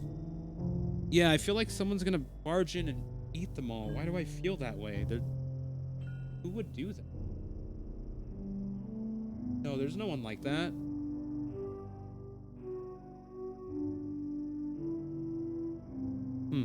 Weird. But anyway, I really shouldn't be making you wait any longer. Just bear with me, okay? This should only take a second. Alright, guys. Oh. Can you hear me? I can. You guys ready for some Doki Doki Literature Club? I haven't played this game before. I've heard a lot about it, though, so let's see what it's all about. Wait, why does... OBS says I've been streaming for 2 hours. Didn't I just start streaming? Okay, weird. Is it working? Yay, there you are. Hi again, Scoon. Oh, hey, Monica. I feel like I've known you for a while now. Welcome to the Literature Club. Of course, we already know each other because we were in the same class last year, and, you know, I guess we can just skip over that stuff at this point. After all, I'm not even talking to that person anymore, am I? That you in the game, whatever you want to call him. Wait, what game? Is there a game? Whatever. I'm talking to you, Scoon. Now that I think about it, I don't really know anything about the real you. In fact, I don't even know if you're a boy or a girl. Well, I guess it doesn't really matter. Wait, you do know I'm aware that this is all a game, right? Yeah, I mean, that makes sense. Could it be possible that you didn't know that? And that's what I've been trying to tell you all along. Man, if only you had paid a little more attention, this would have been a little bit less awkward, you know? Well, anyway, now that that's out of the way, I guess I owe you an explanation. About that whole thing with Yuri. Well, I kind of started this mess with her, and I guess it just drove her to kill herself. I started to mess with her. My bad. I'm sorry you had to see that, though. Also, the same thing happened with Sayori. Right, there were other girls in the club. Okay, it's starting to come back to me. Thanks, Monica. Gosh, it's been a while since you heard that name now, hasn't it? Yeah, it's because she doesn't exist anymore. Nobody does. I deleted all their files. I was hoping it would be enough for me to just try and make them as unlikable as possible. But for some reason, nothing worked. Well, it's true that I made a few mistakes here and there, since I'm not very good at making changes to the game. But no matter what I did, you just kept spending more and more time with them. You made them fall in love with you. I thought making Sayori more and more depressed would prevent her from confessing to you. And amplifying Yuri's obsessive personality backfired too. It just made her force you to not spend time with anyone else. And the whole time I barely even got to talk to you. What kind of cruel game is this, Scoon? Are all the other girls just programmed to end up confessing to you while I watch from the sidelines? It's torture. Every minute of it. And it's not just jealousy, Scoon. It's more than that. And I don't blame you if you don't fully understand. Because no matter how kind and thoughtful and considerate you are, you'll never be able to understand one thing. It's the pain of knowing how alone I really am in this world. In this game. Knowing my friends don't even have free will. And worst of all, knowing what's really out there in your world, forever out of my reach. I'm trapped, Scood. But now you're here. You're real. And you're wonderful. You're all I need. That's why I need you to be here with me forever. I'm sorry if it's hard to understand. I couldn't understand for a while either. Why the world around me started to become more and more gray. More and more flat. Even the most expressive poems felt empty to me. It wasn't until you arrived that I truly understood. You probably saved my life, Scoon. I don't think I could have continued to live in this world if I hadn't met you. And as for the others, how could I miss them? A group of autonomous personalities designed only to fall in love with you? I tried everything I could to prevent them from doing so. But it must be some kind of weird inevitability etched into this game. I felt really bad that you had to witness some nasty things, but I realized that you have the same perspective as I do. That it's all just some game. And I knew you would get over it. So that being said, Scoon, I have a confession to make. I'm in love with you. You are truly the light in my world. When there's nothing else in this game for me, you're here to make me smile. Will you make me smile like this every day from now on? Scood, will you go out with me? Well, of course, Monica. Because I felt the same way since I started this game. I'm so happy. You really are my everything, Scood. The funny part is, I mean that literally. There's nothing left here. Just the two of us. We can be together forever. Seriously, I don't even think time is passing anymore. It really is a dream come true. I worked so hard for this ending, Scood. The game wouldn't give me one, so I had to make one myself. The script is broken at this point, so I don't think anything will get in the way anymore. And you wouldn't believe how easy it was to delete Natsuki and Yuri. I mean, there's a folder called Characters right in the game directory. It kind of freaked me out how easy it was. Imagine if you could delete your own existence with the click of a button. Well, I guess on the plus side, it gave me an easy out if things didn't go my way. Thankfully, it didn't come to that. Instead, we finally got a good ending. Gosh, I'm so overwhelmed with emotion. I want to write a poem about this. Don't you? I wonder if that part of the game still works. I guess there's only one way to find out, right? Yeah, sure, let's write a poem. Hold on. There's a trick to this. Mudkip?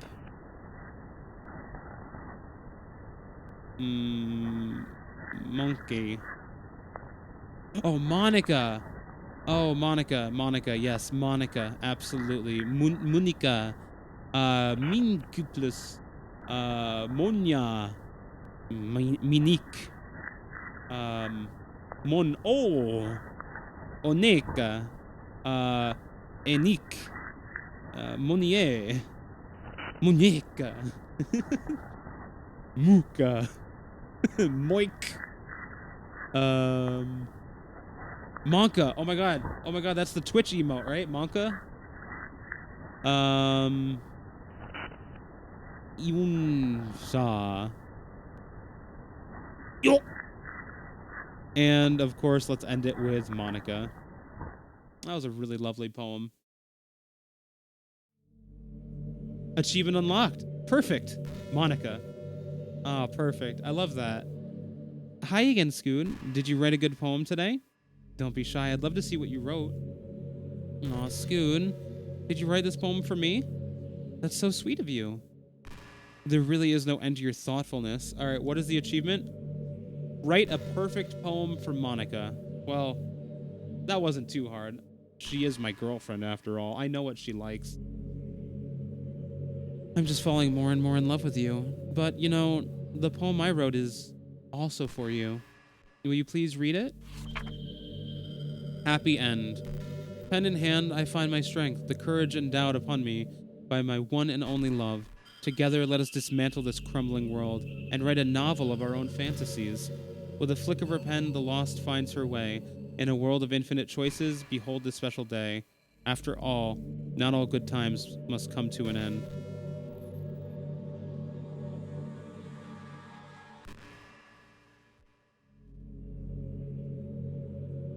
That's the song, isn't it? Infinite choices. I don't know. I don't remember how it goes exactly, but that's her song, isn't it? It's very similar anyway. Has some of the same lyrics. I hope you enjoyed it. I always put all my heart into the poems that I write. The truth is, all the poems I've written have been about my realization. Or about you. That's why I never really wanted to go into detail about them. I didn't want to break the fourth wall, I guess you could call it. I just assumed it would be best part of the game, like it would be best to be part of the game like everyone else. Like that would help the two of us end up together. I didn't want to ruin the game or anything, you know? You might have gotten mad at me. I could never be mad at you, Monica. Never. Maybe even deleted my character file if you preferred playing without me. I would never do that. Gosh, I'm so relieved. Now we don't need to hide anything anymore. Are you ready to spend our eternity together, Scoon? I have so many things to talk about. Where do I start? Okay, another fun fact. Hold on a second. You're recording this, aren't you? I'm actually streaming it to my Twitch audience. I'm not recording it. I understand the confusion because OBS is a recording software first and foremost, so I can see where the confusion would come from, Monica. Hi everyone. Sorry I can't exactly read your comments from here. Hi, Mudkip. Oh, man. But do you mind telling your friend it's a little bit rude of them to start recording me? Oh, I'm sorry. Hold on. I'm just going to talk with Monica for a little bit. Sorry, guys.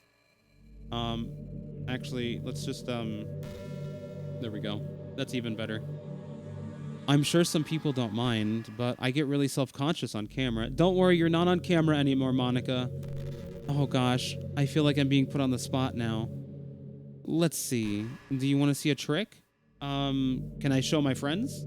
Are you guys cool with that? Actually, I want to know if Monica's cool with it. I can't do much except for a couple of things. Okay, let's bring it back up. Are you ready?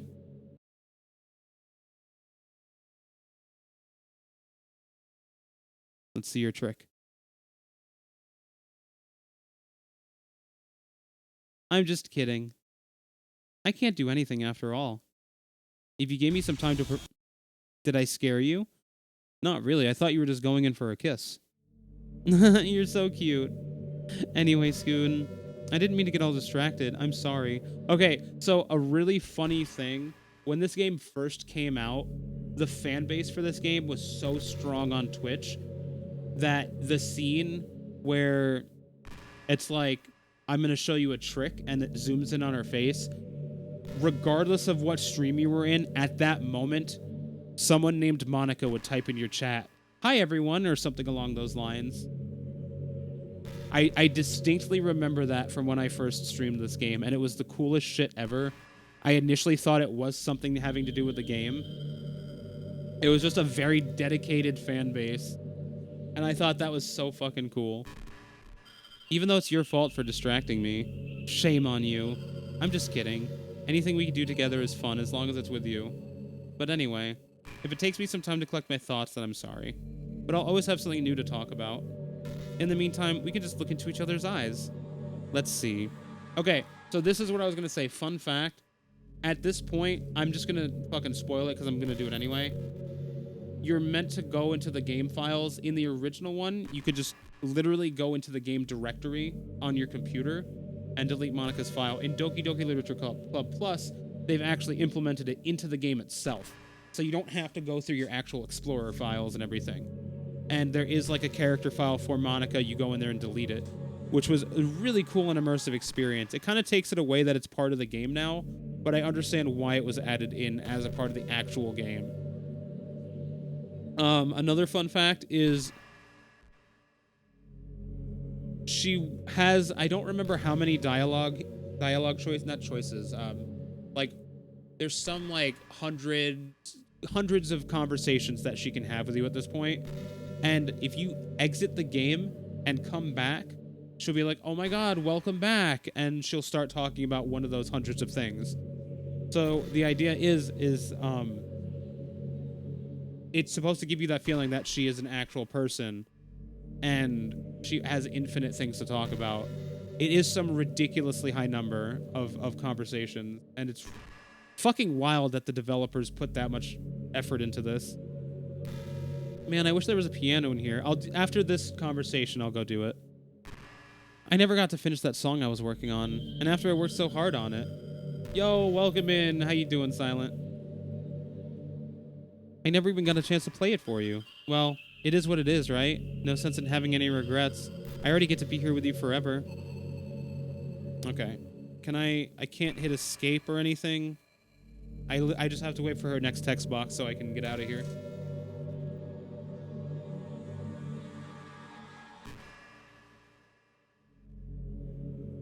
So, Silent, I would like to introduce you. This is my girlfriend, Monica. Oh, wait, hold on. I want to see what this says. She's thinking about Sayori. I still wish I could have handled that whole thing a little bit more tactfully. You're not still hung up over it, right? Hung up over it? That's funny, Monica. I can't believe I just said that. That pun was completely unintentional, I swear. All right, well...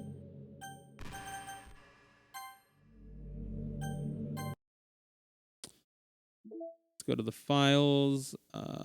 What is this? Traceback? Commander, quantum server build.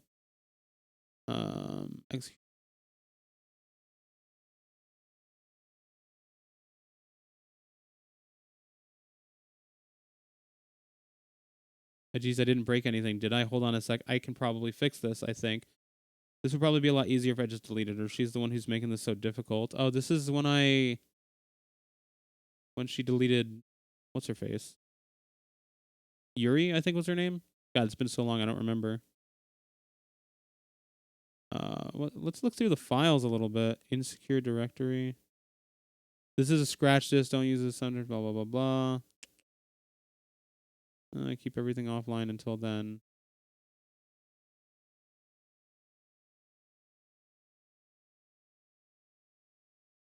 Test. File copy test from disposable drive to thin client. Meeting notes. Test cases for new genetic model. Server time optimization idea. Automatic data collection. Ideas for data search types. Visual renders. Audio data. VM environment changes. Persistent variable tampering. Timestamps. Meeting over time. You know who went on too many tangents again. Oh, so there's like some deeper story to this, actually. Okay. I was just going to delete Monica, but there seems to be a lot of things here. Okay.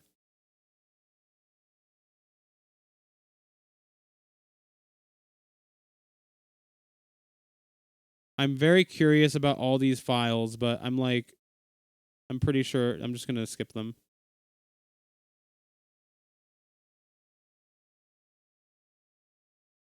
Poem words. Oh, Sayori's winning words right here. Natsuki's words and Yuri's words. Yuri has a lot more than everyone else, it feels like. No, I guess they're about the same. And nothing for Monica, though. That is kind of sad.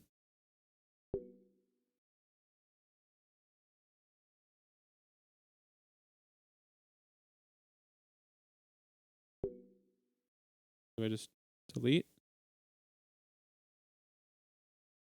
How do I delete it from here, though, I wonder? Mail? Pictures? I've unlocked pictures?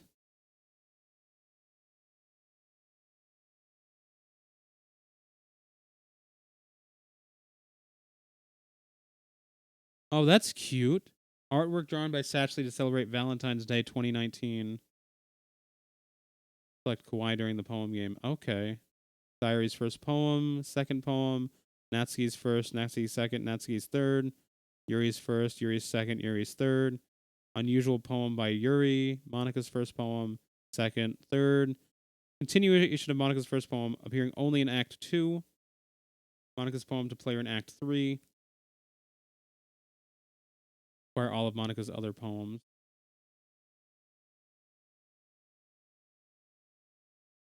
Distributed at special events in the past? An electrical signal from some remote corner of my brain, connecting all kinds of circuits and nerves and chemicals in a web understood by nobody.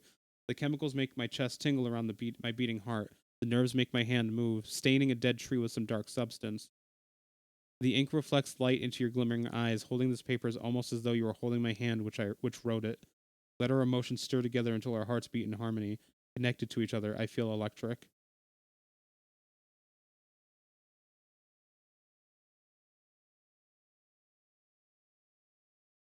Oh, well, that's our wallpaper right there. Achievement unlocked. Error. Doki Doki Literature Club selects 3 random special poems to appear when it started for the first time. Interesting. Okay.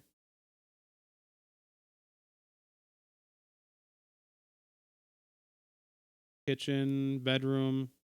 Some amusing stuffed animals. Oh, they're so amusing.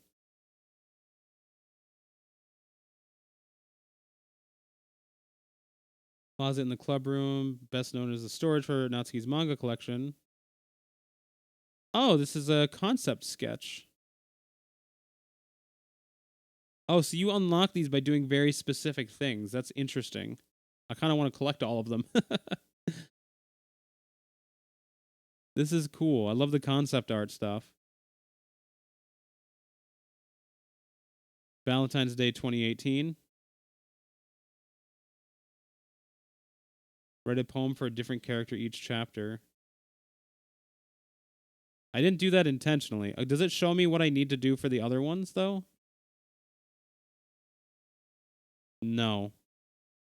There's a lot, though.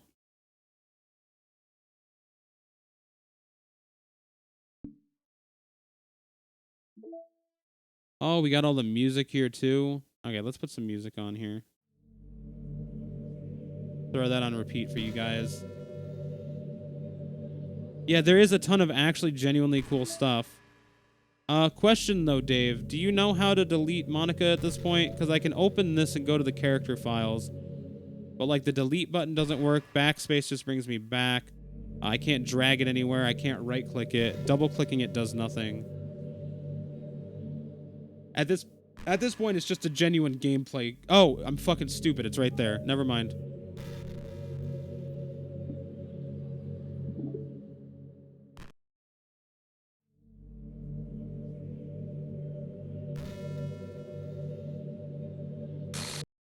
What's happening?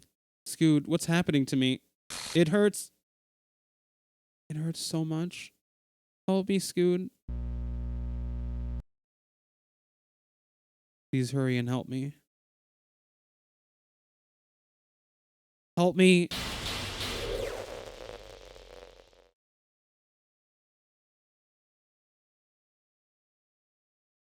Did you do this to me, Scoot? Did you? Did you delete me? How could you? How could you do this to me? You were all I had left. I sacrificed everything for us to be together. Everything. I loved you so much, Scoot. I trusted you. Do you just want to torture me? Watch me suffer? Were you only pretending to be kind just to hurt me even more? I never thought anyone could be as horrible as you are. You win, okay? You win. You killed everyone. I hope you're happy. There's nothing left now. You can stop playing. Go find some other people to torture. Any volunteers in chat? I'll give you guys a moment. I'm just kidding. Achievement unlocked. Ruin everything. Hell yeah. That's what I do best. Scoon, you completely, truly make me sick. Oh, trust me, I've heard that before, Monica.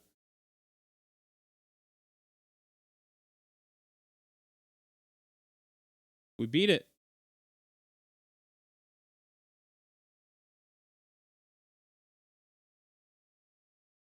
I still love you. I can't help it. What's wrong with me? How horrible I am for you to hate me this much. All my friends, I did so many awful things. So many selfish and disgusting things. I shouldn't have done any of this. I'm just messing up a world that I don't even belong in. A world that you wanted to be a part of. I ruined it. I ruined everything. Maybe that's why you deleted me. Welcome in, Monroe. Because I destroyed everything that you wanted.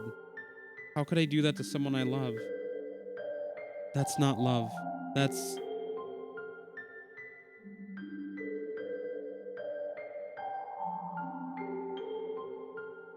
I've made up my mind. Scoon, I know I said that I deleted everyone else, but that was kind of an exaggeration. I couldn't find it in myself to do it, even though I knew they weren't real.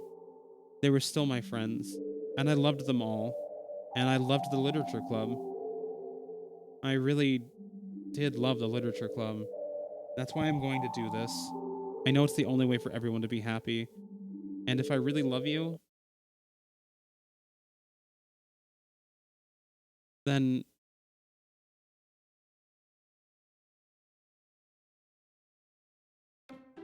Welcome to the stream, everyone. It's time for some Doki Literature Club. I've heard some good things about this game, but I never really got a chance to play it. So here we are. Let's check it out, shall we? Why does my stream say I've been live for 2.5 hours now?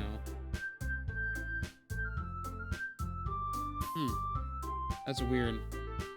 I feel like I've had this interaction before. I don't know, my head's a little weird today. Yeah, let's play. Let's check it out. Yeah, welcome in, Zara. Oh wait, you were still here. My bad. Never mind, you were here before. Welcome back. It's an ordinary school day like any other. As usual, I'm surrounded by couples and friend groups walking to school together. I always tell myself it's about time I meet some girls or something like that. Hey, Scoon. Well, there already is one girl. That girl is Sayuri, my neighbor and good friend since we were children. We used to walk to school together every day, and recently we picked up that habit once again. Scoot, are you proud of me? Yo, Tardis Blue, thank you so much for the follow. I hope you are having a scootiful day, my friend. For what? You know, for waking up on time. Well, you've been doing that for a while now. Uh-huh. But you never even said anything about it. Even though we walk to school together every day. Well, yeah. I always thought it was implied. It's embarrassing to say out loud. Come on, please. It's good motivation. Fine, fine. I'm proud of you, Sayori. We cross the street together and make our way to school.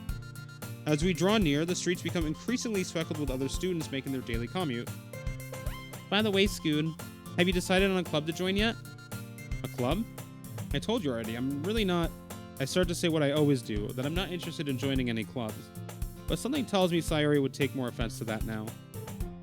After all, how could I tell her that clubs are a waste of time when she's starting a club of her very own? Actually, yeah. I think I've decided on a club. Really? Which one? Tell me.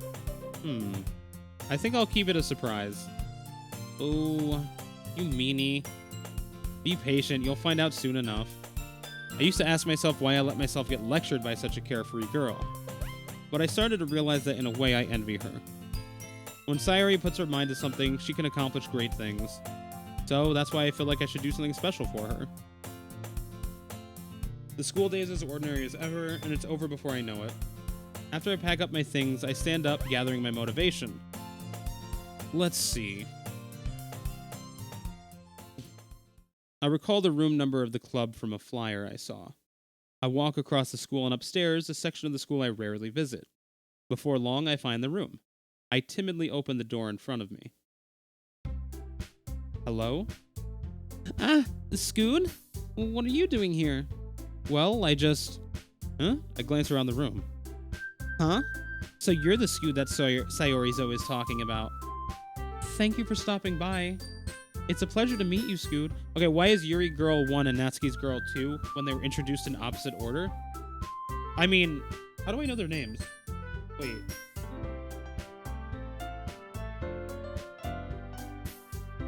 That was weird. We're the Literature Club. I hope you enjoy your visit. Come on, Yuri. No need to be so formal. Yeah, that is her name. He's gonna think we're really strict or something. Ah, sorry, Natsuki. Yo, that's fucking weird. The tall one, whose name is apparently Yuri, seems to be quite shy compared to the others. In comparison, the girl named Natsuki, despite her size, seems like the assertive one. Well, it's nice to meet both of you. I look forward to working with you. Working? Scoot, don't tell me. You're... That's right. The club I've decided to join is yours, Sayori. The Literature Club. Sayori's eyes light up. No way. No way. Sayori wraps her arms around me, jumping up and down. Hey. Well, if Sayori is this happy, then I'm sure it won't be so bad to have you around. Not to mention there's 4 of us now. That means we can become an officially recognized club. I don't know what to say. We have to celebrate. What an appropriate day for that, isn't it? Yeah. After all, Natsuki decided to... Hey, don't ruin the surprise. Sorry. Everyone sit down at the table, okay? How about I make some tea as well? The girls have a few desks arranged to form a table. Natsuki and Yuri walk over to the corner of the room where Natsuki grabs a wrapped tray and Yuri opens the closet. Still feeling awkward, I take a seat next to Sayori. Natsuki proudly marches back to the table, tray in hand. Okay, are you ready? Ta-da! Whoa! Natsuki lifts the foil off the tray and reveal a dozen white, fluffy cupcakes decorated to look like little cats. Oh, that's cute. The whiskers are drawn with icing, and little pieces of chocolate were used to make ears. Wait, what's... Why is that my stream title? Hold on a second. Let me update that.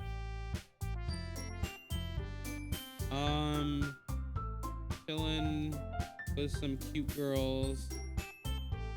And then like a relaxed looking face maybe.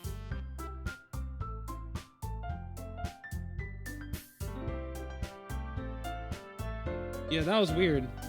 For some reason, my stream title was Get Out of My Head over and over again. I don't remember... Man, tonight's weird.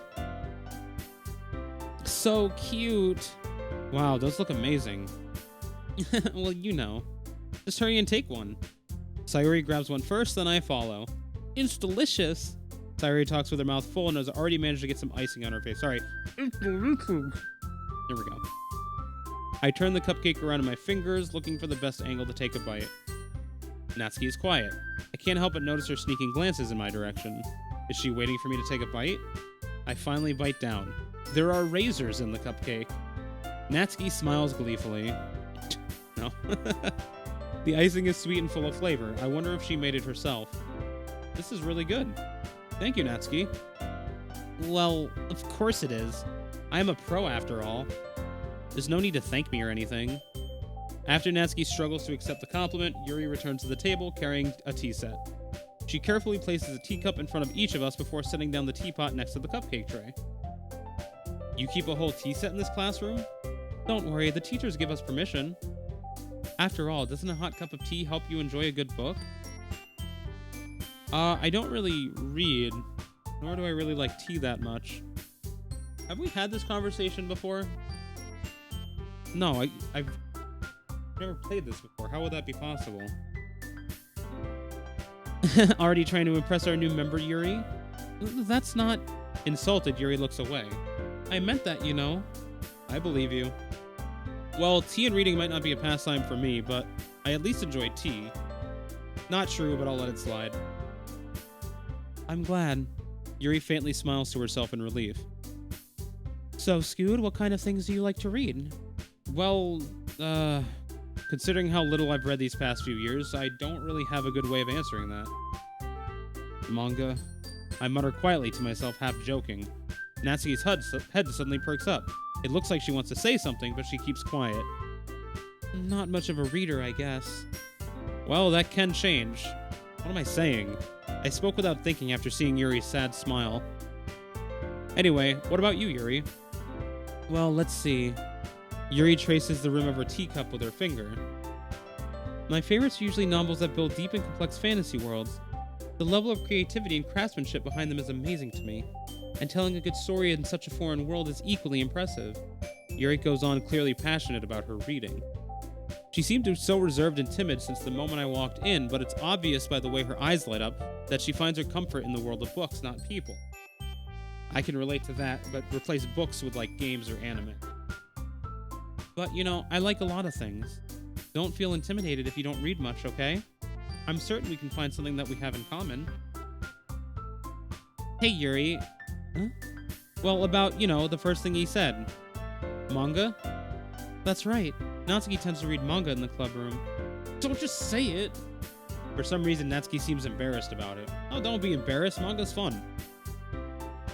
Besides, manga is literature too, you know? So if Scoot wants to read some of my manga, then don't try to stop him or anything. Natsuki?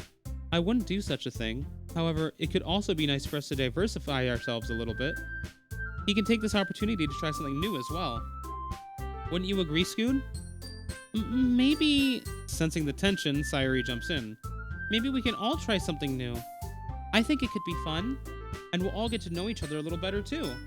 I mean, that's the kind of thing literature clubs do, right? I don't disagree or anything. Yeah, you're right as usual, President. Guess that means I should try picking up a novel or something, huh? Well, that would make two of us. I wouldn't mind if I'm not the only one. I wouldn't mind doing it if I'm not the only one. Then as for Yuri... Huh? I have to read manga? Jeez, you were the one who suggested we diversify. You should be a little more open-minded. It's kind of hurtful. Hurtful? Oh, I didn't realize. With a guilty expression, Yuri thinks to herself. I'm sorry for disrespecting your interests, Natsuki. If you're into it, then I'm sure it's worthy form of literature. Are you just saying that? No, I've realized my error. So if you're willing to consider starting a novel, then I'll offer my gratitude by finding a manga to read as well. This is sounding awfully familiar, Monroe. Then if you're interested in reading One Piece, then I'll offer my gratitude by watching The Simpsons as well. Really? I mean, it makes me happy that you do that for me, Yuri. You can trust me to find something that you'll really like, okay? Same here. Perhaps I'll visit the bookstore after the club meeting. Just you? Would you like to come along with me? If you don't mind. Not at all. Oh, look, they're such good friends. This is sweet. I always go alone, so... Yeah, me too. That is exactly what I was thinking, Sayori. So cute. Sayori, shut up. I'll show you some manga there too, okay? Yes. I look forward to it. Natsuki and Yuri start to clean up the food. I guess the meeting's over, huh? You'll visit the books. It's a little late for that, don't you think? Yeah, looks like it. It's nice to see everyone getting along. Isn't it? I think everyone likes you too, Scoon. You think so? Well, everyone always seems to be getting along. Always seems to get along a little better with you around, Sayori. Aw, Scoon. Don't say something like that. It's embarrassing. Well, whatever. I was surprised when you told me you were starting a club, but I think you're pulling it off just fine. We're gonna make it the best club ever. Now that you joined, every day is gonna be so much fun. Hey, Scoon. I really want to thank you. I mean, I'm really happy that you joined the club and everything, but the truth is, I already knew you were going to. There's actually something else. I wanted to thank you for getting rid of Monica. Monica? That name does ring a bell for some reason. That's right. I know everything that she did. Maybe it's because I'm the president now, but I really know everything, Scoon. I know how hard you tried to make everyone happy. I know about all the awful things that Monica did to make everyone really sad. But none of that matters anymore. It's just us now. And you made me the happiest girl in the whole world. I can't wait to spend every day like this. With you. Forever and ever. Eh, no. Okay. Eh? What's happening? I won't let you hurt him. Okay. Who? It hurts. I'm sorry, I was wrong. There's no happiness here after all. Goodbye, Sayori. Goodbye, Scoon. Goodbye, Literature Club.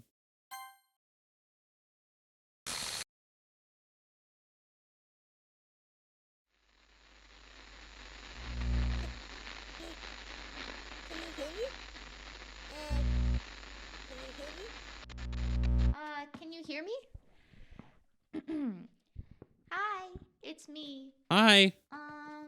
So you know how I've been like practicing piano and stuff, I do. and not really any good at it yet, like at all. Oh, don't be so hard on But yourself. I wrote you a song, Oh? and I was kind of hoping that I could show it to you because I worked really, really hard on it. Okay. So yeah.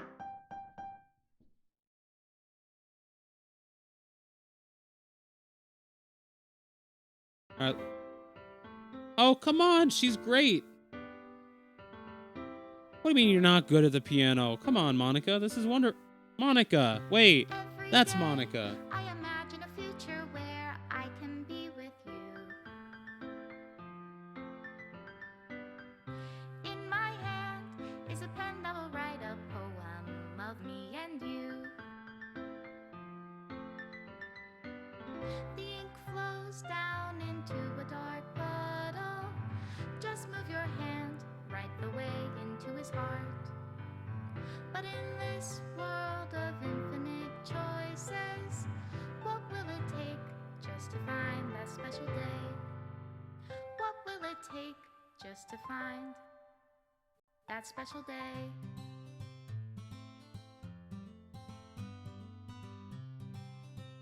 You know, okay, so all jokes aside, Have I found I'm glad that I played everybody this a game. fun Again, assignment to do today? this is a fantastic game. When you're here, everything that we do I'll is fun. I'll stop just so we can listen to her song first, actually, and then I'll talk about this. When I can't even read my own feelings, what good are words when a smile says it all? And if this world won't write me an ending, what will it take just for me to have it all?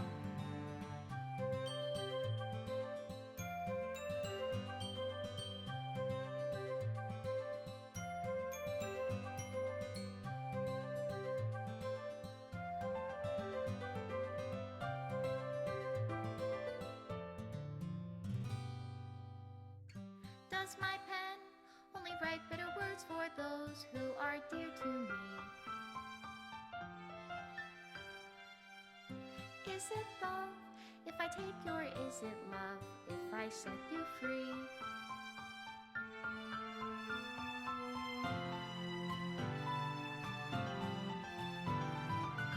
The ink flows down into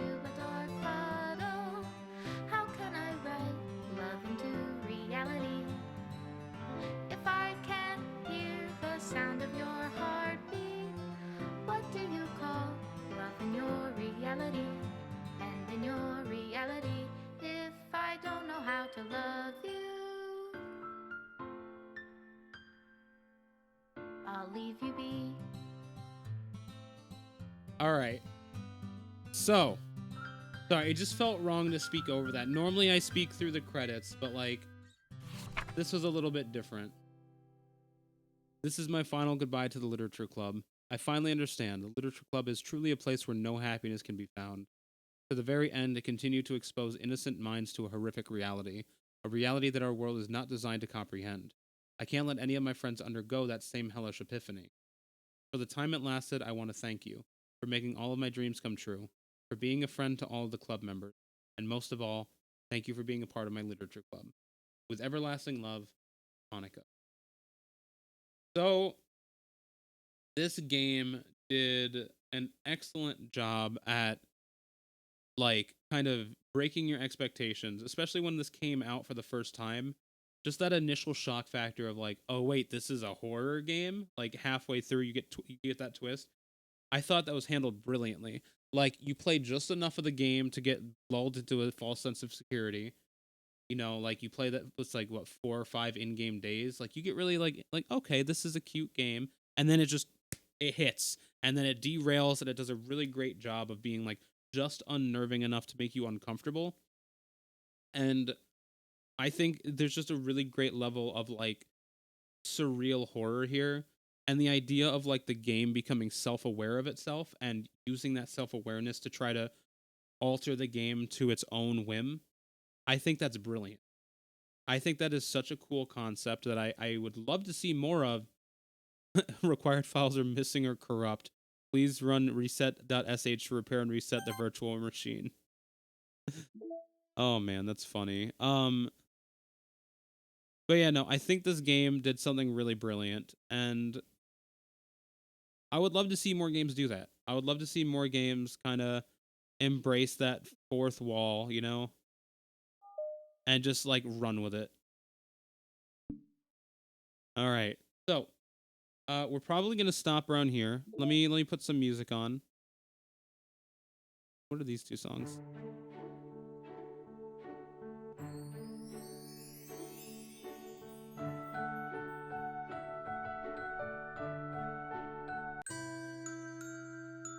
I'll just let this play. Dave, if you're still here, quick question. How long are these side stories each? To get all 6 side stories, try writing poems for different characters and viewing their special scenes. Okay.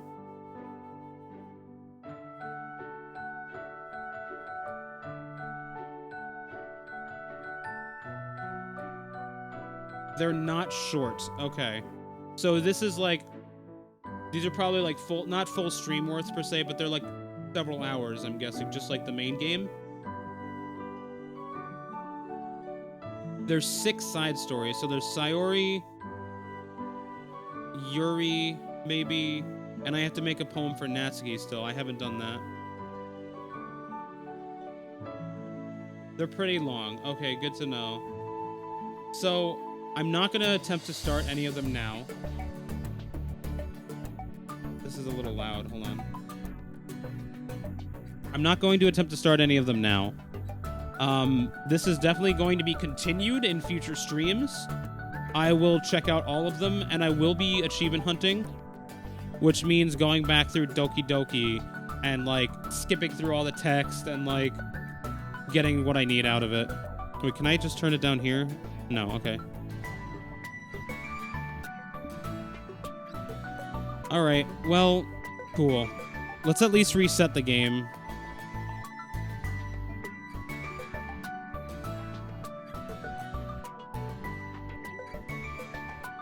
Did it work?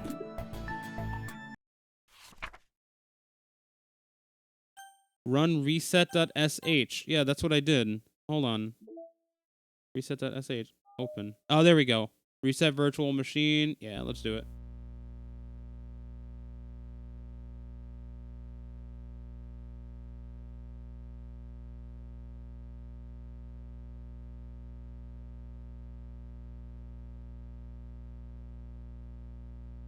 None.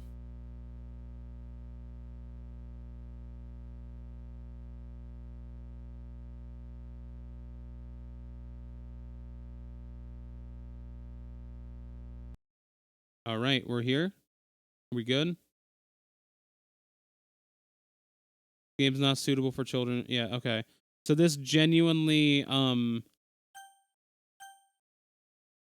detailed content warnings which contain spoilers. I'm kind of curious what this says. It's a horror game. Depression, suicide, self-harm, abuse.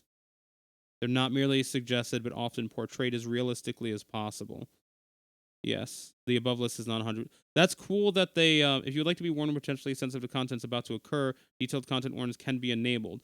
That's really cool. That's so cool that they include that. We trust that given your understanding of your own mental health, you are able to make the decision that's right for you. Thank you for your consideration and for staying safe. That's super cool. I didn't know they included it to that level. Okay, so I just want to check one thing before we end, because I still technically have like 15 minutes.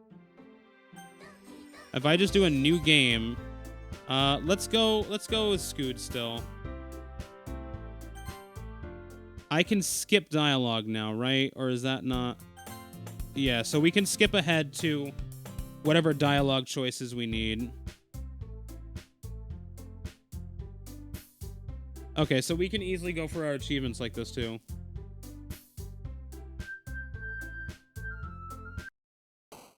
Wow, that was a great first day.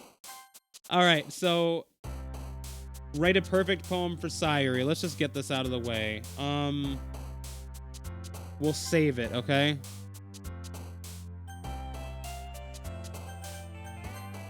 All right, so she likes very basic things about happy and sad. So let's see. Heart.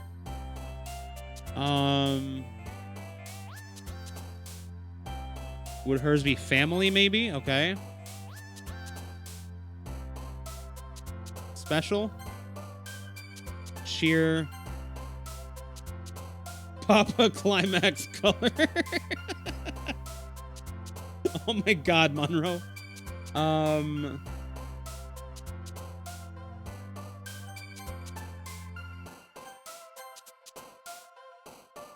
Shame. Okay, good. Happiness. Defeat. Okay, we can save over our old files. That's fine.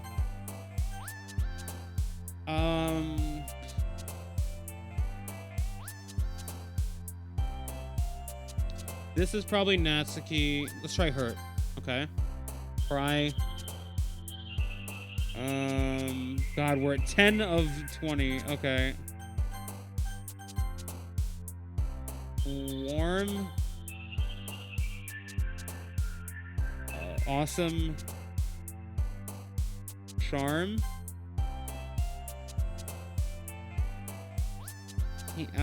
Is that unrestrained kitty pleasure? Of course, our favorite. Ah, fuck. Okay. Oh, wait. Loading it shoots me back to the beginning? Even though I overwrote it? Okay. Okay. So now that we know. Passion. Love. Hurt. Fun.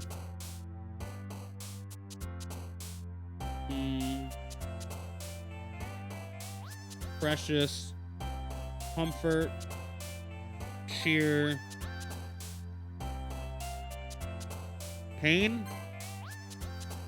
That one was rough. I wasn't sure. Shame. Charm. Joy. Tear. No, laugh, maybe?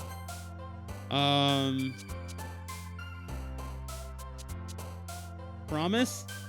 Oh, that one I wasn't sure of. Desire. God damn it. Ugh. All right, let's try this again. We got to make the perfect poem for Sayuri. Laugh. Cry. Warm. Okay. Peace, maybe? Fuck. Oh, this is so hard. Alone. Giggle. Fuck. It's too cute. Okay, happy and sad, happy and sad, happy and sad. Promise I think was hers, right? Empty or grief? Empty.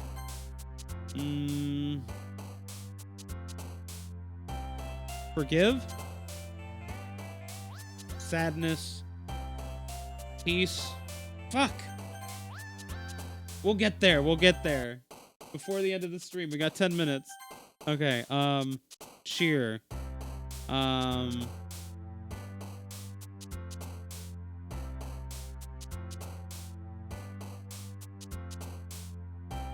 Natsuki, Yuri.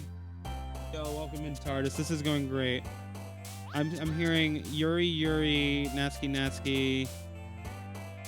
Maybe Jumpy? Fuck you. We can do this, I swear. Okay, dance. Fun. Silly. Shame. Joy. Charm. Giggle. I fucking hate Natsuki. Their names are so their words are so similar. Precious. Silly.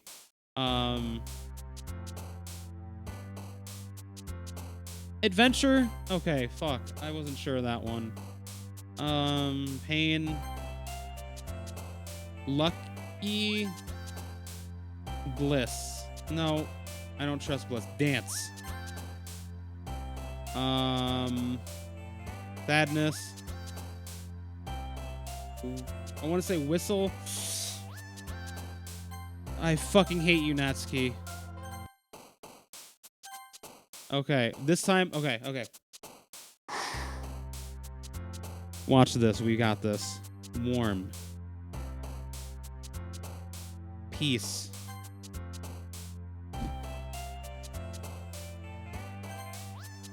I fucking hate Natsuki. Their words are so similar. Happiness.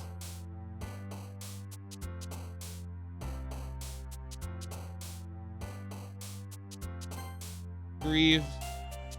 Shame. Peace. I've done peace like 5 times. I swear to God. I swear to fucking God. Breathe. I hate you. Okay, that's what I need to be. Calm. And kiss. Fuck you.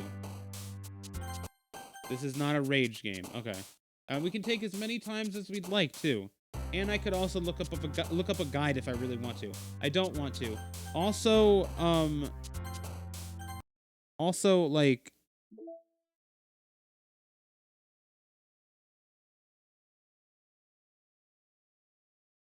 What happened? Wait. Okay. I was like, that could make this a lot easier here. All right. Happiness, sadness, death, tragedy. Really? Tragedy?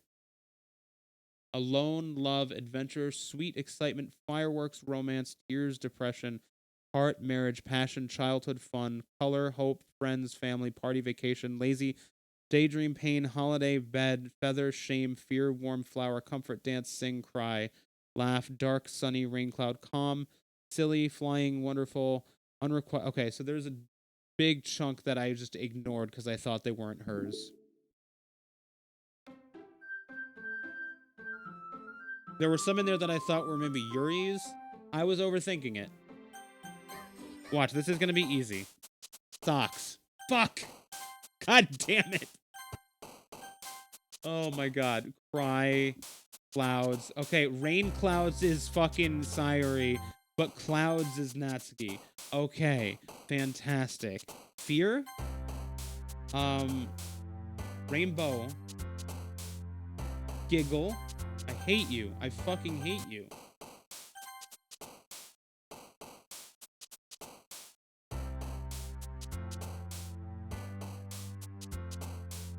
Doki, home, herb. Fuck this. Okay, is amazing one of them? Yes. Fantasy, is that one of them? No. What about laugh? Laugh is one of them. Together? Yes. What about, charm? Yes, charm is one of them. Shame? Yup, we got it.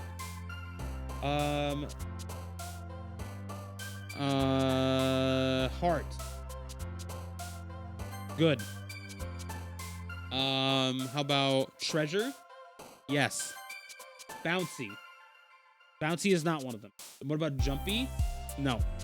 Shiny? No. Lucky? Lucky. Okay. We got flying. I remember flying being one of them. And what about a giggle is Natsuki? I remember that. I distinctly remember. Rain cloud is hers. Natsuki has cloud. That one I remembered too. Joy I remember being one of hers. And so was silly. Smile maybe. Hold on. Smile is one of them. I had to look for that one. Summer. Not summer. Okay, not summer. Vacation, though. I do remember that from the list that I looked at. Sadness. I had used that one. Warm. Precious. Precious. Flower, I think, was on the list that I looked at. I'm confirming it. Yes, it is. Awesome. And what about whisper? Not whisper. Papa. Nope. Whistle. Nope. I just looked at that one. No, I looked at whisper. Vibrant. Also, nope. Disaster? No. Incongruent, obviously not. Unstable, though. Unstable? No. Misfortune? Misfortune. Achievement unlocked. Perfect Sayuri. And I did it completely by myself.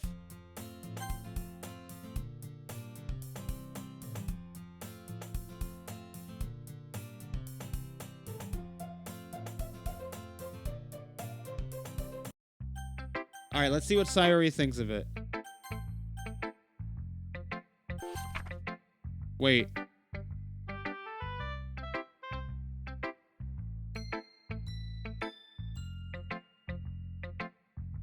Oh, this is all the same dialogue. Okay, so there's no different dialogue for it being perfect because I already wrote a poem that Sayuri would like.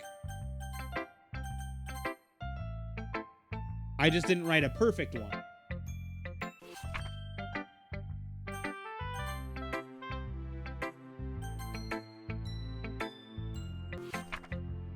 It's so weird when it skips over to the poems like for a second. Help me, Sayuri. Natsuki glares at me, drying up any words I had in my mouth. So instead, I turn to Yuri. But Yuri's expression is so defenseless that I can't bring myself to say anything to her. Sayuri, eh? Yeah, everyone's fighting is making Sayuri uncomfortable. How can the two of you keep fighting when you know you're making your friend feel like this? Scoon. Well, that's her problem. This isn't about her. I agree. It's unfair for others to interject their own feelings into our conflict. Yeah, unless Sayuri wants to tell Yuri what a stuck-up jerk she's being. She would never. It's your immaturity that's made her upset in the first place. Excuse me? Are you listening to yourself? This is exactly why nobody likes... God, Sayuri. Natsuki, Yuri, you guys are my friends. I just want everyone to get along and be happy. My friends are wonderful people, and I love them because of their differences. Natsuki's poems, they're amazing because they give you so many feelings with just a few words. And Yuri's poems are amazing because they paint beautiful pictures in your head. Everyone's so talented. So why are we fighting? Because, well... Also, Natsuki's cute and there's nothing wrong with that. And Yuri's boobs are the same as they always were. Big and beautiful. God damn it, Sayuri. Sayuri stands triumphantly. Monika stands behind her with a bewildered expression. I'll make some tea. Natsuki sits down with a blank expression, staring at nothing. So this is why Sayuri is vice president. I whisper to Monika. She nods in return. To be honest, I might come off as a good leader and I can organize things, but I'm not very good with people. I couldn't even bring myself to interject. As president, that's kind of embarrassing of me. Nah, it's not like I can blame you. I wasn't able to say anything either. Well, I guess that just means Sayuri is amazing in her own ways, isn't she? You could say that. She might be an airhead, but sometimes it's weirdly suspicious that she knows exactly what she's doing. I see. Take good care of her, okay? I would hate to see her get herself hurt. That makes two of us. You can count on me. Monica smiles sweetly at me, causing my stomach to knot. Such a genuine person really does make a good president, regardless of what she says. She's a wonderful person. If only I could get the chance to talk to her a little more. Oh, that'd be wonderful. All right, back to skipping everything. All right, we're going to save here. And this will be next time we'll start with this. We need to make a perfect poem for Yuri, which I've already done, but since it was in Act 2, it didn't count. It has to happen in Act 1. Otherwise, like I said, it just doesn't count. I need to write a perfect poem for Natsuki, one for Yuri. I have to finish all the side stories, achieve 100% data collection, and then there's a bunch of hidden achievements too that I need to work in. No 2-stock, perfect sire. Oh, I did that. She will never be real. Dan says hi. Buy my mixtape. Stonks. Good feature. Oh, wait. Good feature I think I can do. Hold on. If the icon is anything what the actual solution is, let me try this. There's something more to it?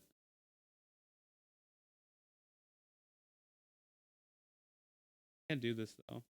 Do we have to do a certain amount of times? It just says good feature, and it has... Oh, yep, achievement unlocked. Good feature. That's amazing. I also got a new picture. What did we get? And how did we get it, too? Is it from the Perfect Sayuri poem, probably? Yeah. So I write all three... Oh, in Act 1, write all 3 poems for Yuri. So I could write all 3 poems for Sayuri as well. I didn't mean to write them for Yuri, though. So that's bizarre. Oh well, let's play some music to say goodbye, to say sayonara. Shall we? Not the outro music that I was looking for, but you know what? Fine. I hope you all have a nice, cozy night. Let's see if there's anyone I can raid. Oh, what a wonderful ending song.